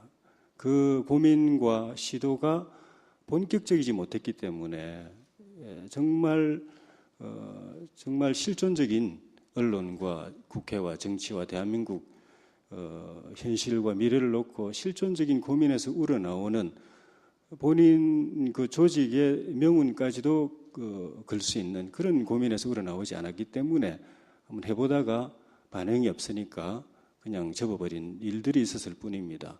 머니투데이가 이제 제대로 한번 시도를 하는 것 같아서 저는 정말 뜻이 깊다고 생각이 들고 그를 도전을 할 때가 됐다고 생각이 들고 이것이 성공한다면은 그냥 특정 언론사의 문제가 아닐 겁니다. 언론이 바뀌고 국회 운영이 바뀌고 정치 문화가 바뀌고 정치가 바뀌면 대한민국이 바뀌는 겁니다. 대한민국의 미래가 새로워지는 것이기 때문에 이 시도가 저는 반드시 성공하기를 바라고 저희가 조금이라도 보탬이 될 수 있는 일이 있다면은 최선을 다해서 할 생각입니다. 그동안에 여러 시도가 있었음에도 그냥 물거품이 되고 말았던 많은 그런 경우에 언론의 이야기는 정책 중심으로 국회를 취재 보도하고 기사를 쓰니까 안 읽는다. 안 읽으면 광고가 안 붙는다. 광고가 안 붙으면은 우리 회사 유지 못한다. 그거였습니다. 맞는 말이죠. 다르게 말하면은 정쟁, 싸움질 하는 거는 쓰기도 좋고 독자들 끌어들이기도 좋고 광고도 잘 붙지만은 정말 중요한 실제로 더 중요한 정책을 가지고 하는 거는 더 어렵다는 겁니다. 정책을 가지고 싸움질이 아니라 정책을 가지고 유익하고 재미있게 해서 독자들이 들여다보게 하고 그래서 광고도 붙게 하는 거는 어렵기 때문에 하루하루 기사 써야 되는 언론인들의 입장에서는 또 언론사 입장에서는 장기 과제로 도전하기가 참 어려웠던 겁니다. 그런데 저는 제가 올해 이제 국회의원 7년차를 하고 있습니다만은 이 안에서 의정 활동하고 정책을 다루면서 우리 내부 속살 이면을 다루고 처음 경험하는 일하는 입장에서 보면 정책도 얼마든지 재미있고 유익할 수 있다 느낍니다. 언론이 왜 이걸 안 들여다보지? 이걸 왜 제대로 한번 취재하고 보도하고 한번 다뤄보지 않지? 하는 그런 생각을 많이 하게 됩니다. 유익하면 봅니다. 그리고 재미있으면 봅니다. 지금까지 우리 김준영 국장님 그 발제도 있었지만 우리 보도는 정치적 보도, 국회 관련한 정치 관련한 보도는 경향이 정치적 보도, 권력지향적 보도, 또 갈등지향적 보도여서 그랬는데 이걸 사실적인 보도, 실용적이고 실사주의적인 보도, 그리고 갈등이 아니라 어떤 성과를 쫓아가는 그걸 위해서 여야가 같이 노력하고 협력하고 경쟁하는 그 보도로 갈 때, 그리고 그것이 독자에게 유익하고 재미있을 때 독자는 온다고 생각합니다. 읽는다고 생각합니다. 유익하게 하는 방법 중에 하나는 국회에서 다루는 법안과 예산, 정책들이 실제로는 정말 많은 사람들에게 이해관계에 걸려 있습니다. 영향을 줍니다. 어떤 사람들이 손해고 어떤 사람들이 이익입니다. 돈 버는데 도움이 되기도 하고 돈 버는데 장애물이 되기도 합니다. 그걸 국민들이 알게 하면 자기와 직접 이해관계자이기 때문에 관심 갖습니다. 참여합니다. 그 이면을 이 법이, 이 정책이, 이 예산이 당신에게, 당신 지역에, 당신 직능에, 당신 계층에 어떤 이익과 손해를 주는가를 심층적으로 보도하면 달려듭니다. 그 다음에는 정책 하나가 태생돼 가지고 완성될 때까지 가는 과정이 사실은 그 여정이, 정책의 여정이, 특히 법안이 여정이 굉장히 드라마틱합니다. 내용을 알고 보면 드라마 못지 않습니다. 태어나서부터 열매 맺을 때까지. 그 과정 한번 제대로 지져보시면은 싸움질보다 훨씬 더 재미있습니다. 장기간 텀을 가지고 지속적으로 보도해가지고 있는 그대로 중계 방송을 한번 해보시면 재밌어요. 그렇게 하시면은 가능성이 저는 있다고 생각합니다.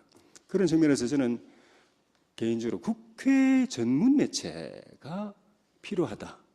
국회를 전문적으로 다루는 취재하고 보도하는 매체가 필요하다.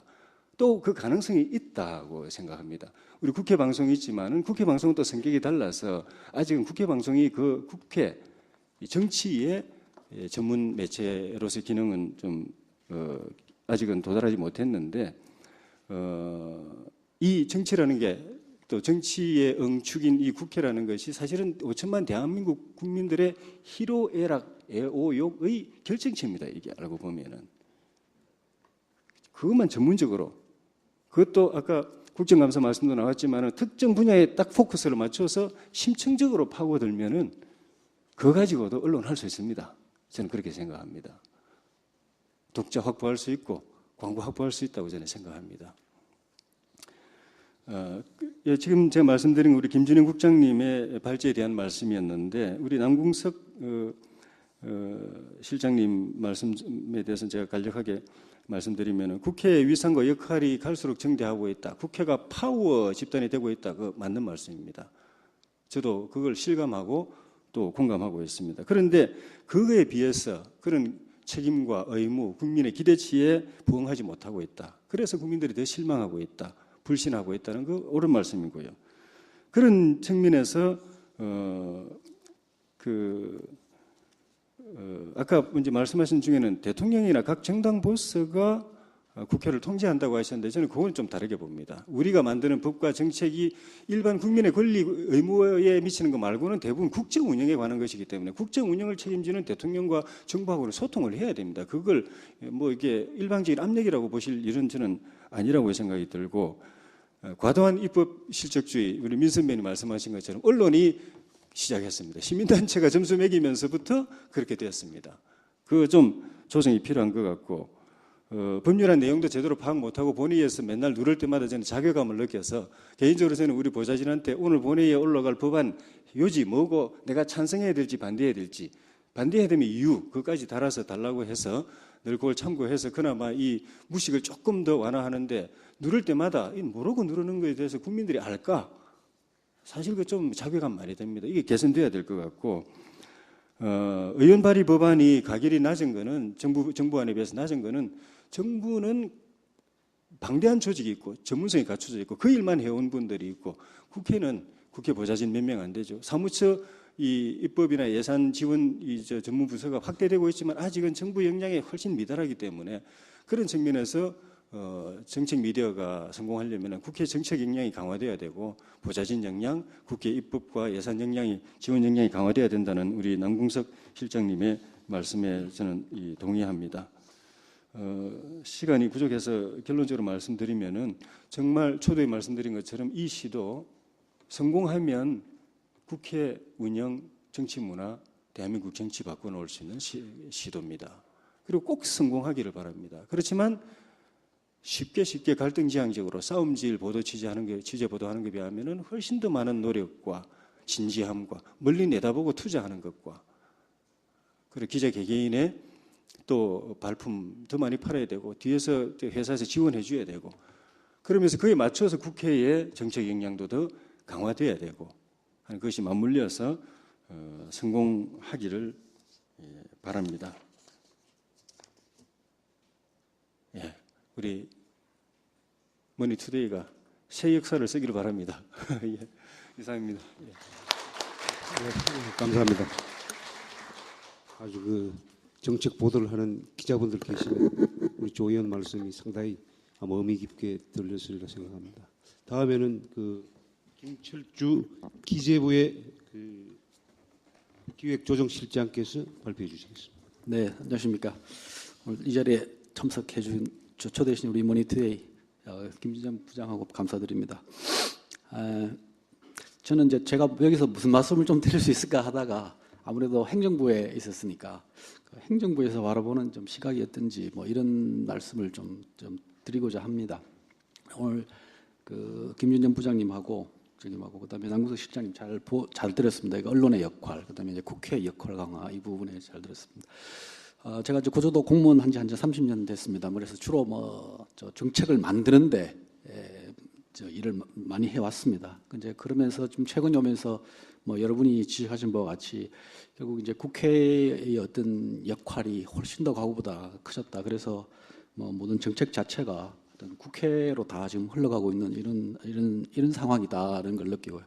그러면서 저도 좀 하여튼 이게 잘 적응하지 못하는 이런 지금 많습니다. 그래서 이런 과정에서 나타나는 뭐랄까요, 어려움이랄까요? 실제 그 정책을 만드는 사람으로서 겪는 어려움이 꽤 있습니다. 그걸 근데 한 몇 가지만 말씀을 드리면, 이제 과거에는 정부가 정책을 만들어서 발표하면 그만이었는데, 지금은 그게 아닙니다. 그러면 정부가 발표는 했지만 실제 국회 가서는 통과가 안 됩니다. 국회 가서 정책화가 되지 않습니다. 그러니까 법률이 입법화가 되지 않아서 그게 자꾸 쌓이면 정부가 아무리 발표를 해도 믿지 않습니다. 이제 시장이나 이쪽에서는. 그렇다면은 결국 경제 주체들은 정부가 발표한 정책이라는 게 이건 또 하다 말겠지 하는 어떤 이런 좀 냉소감이랄까요? 그게 굉장히 많이 퍼져 있습니다. 근데 작년부터 저희가 나름대로는 저희가 부동산 정책이라고 여러 가지 만들어 와서 발표도 했습니다만 처음에는 약간의 시장에 효과가 있는 듯이 보이다가 그게 조금 시간이 지나면은 역시 또 항상 그 불확실성이 되고 입법화가 되지 않으니까 이 정책 자체의 효과는 굉장히 지금 떨어지는 이런 효과고요.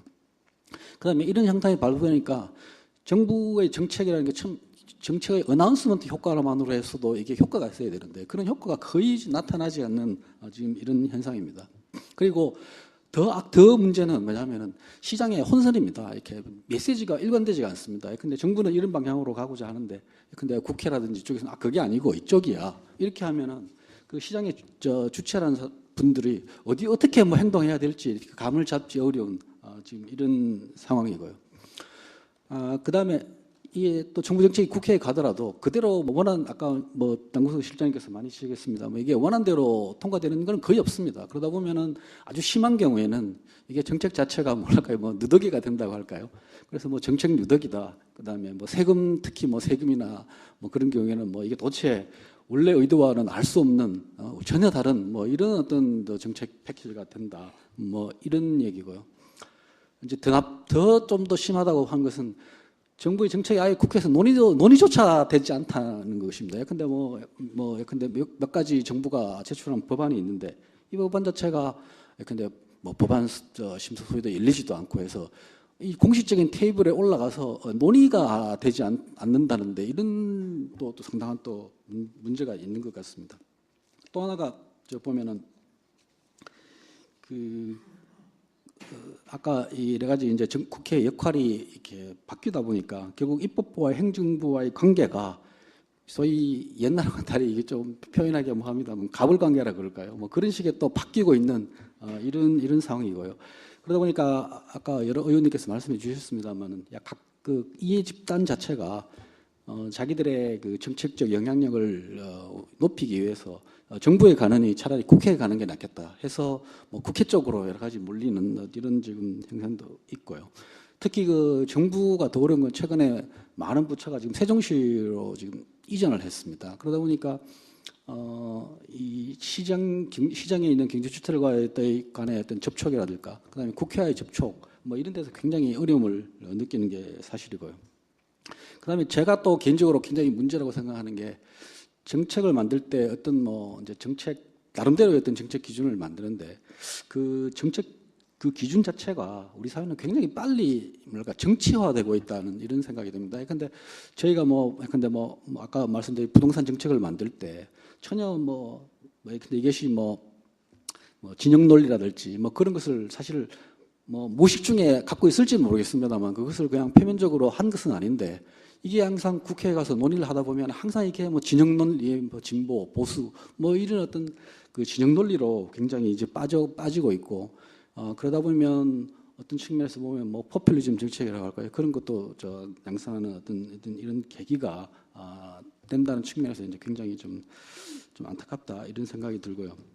그래서 저는 생각해 볼 때 이런 어떤 상황, 변화되는 상황에서 그 행정부, 그다음에 이제 국회, 의회가 어떤 뭐랄까요, 건강한 관계랄까요, 건강한 긴장 관계랄까요, 이런 것을 조금 빨리 좀 정립해 나가는 이런 어떤 새로운 그 길이 모색됐으면 합니다. 근데 정부의 경우에 뭐 정부가 뭐 여러 가지 잘못하고 있는 것도 많겠죠. 근데 정부가 그동안에 과거에 자랑해 왔던 게 나름의 그 정책의 효율성 이런 측면이었었는데, 최근에서 보면은 뭐 세월호 사태 이런 다른 뭐 관피아라든지 이런 문제를 보면은 뭐 꼭 정부가 효율적이라고 보기는 또 어려운 그런 측면도 사실은 있습니다. 그래서 그 부분에 대해서 정부도 뭐 뼈를 깎는 노력으로 나름대로 정책 생산의 효율성, 정책 집행의 효율성을 높이기 위해서 나름대로 노력을 해야 되겠죠. 해야 되는 측면이 있고, 국회에서도 나름대로 그 입법의 효율성이랄까요, 그런 것에 노력을 많이 해야겠다 생각합니다. 근데 저는 아까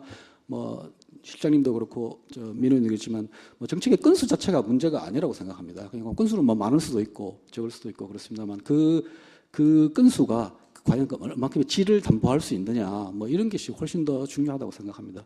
근데 국회에서 100건을 통과시켰는데 그 100건의 법률안이 진짜 국민들의 삶을 윤택하게 하고 우리 경제 사회의 발전을 높이는 쪽으로 간다면 그거 뭐 할 수 있겠죠. 그렇지만 근데 많은 법률이 뭐 단순한 자꾸 수정에 머문다든지 혹은 어떤 특정한 이해 집단의 이해관계를 대변하는 조항이 들어간다든지 뭐 이런 게 있다면 그거 자체가 뭐 아무리 건수가 많다고 해서 크게 바람직한 일이라고 보기는 어렵지 않을까 이런 생각입니다. 그런 측면에서 뭐 여러 가지 실장님께서 제시해 주신 여러 가지 뭐 입법 조직 지원 조직의 기능 강화랄까요, 그런 것도 상당히 의미 있는 것이라고 생각합니다. 사실 뭐 행정부 입장에서 보면은 그런 입법 지원 조직의 강화랄 거예요. 그것이 사실은 큰 버들입니다. 그거 자체가. 근데 뭐 속된 말로 하면 뭐 시어머니가 많으신다고 할까요. 그래서 여러 번 왔다 갔다 해야 되는 이런 측면이 있는데, 아무튼 국가 전체적으로 보면은 입법의 효율성을 높이자는 어떤 그런 취지에서 보면은 반드시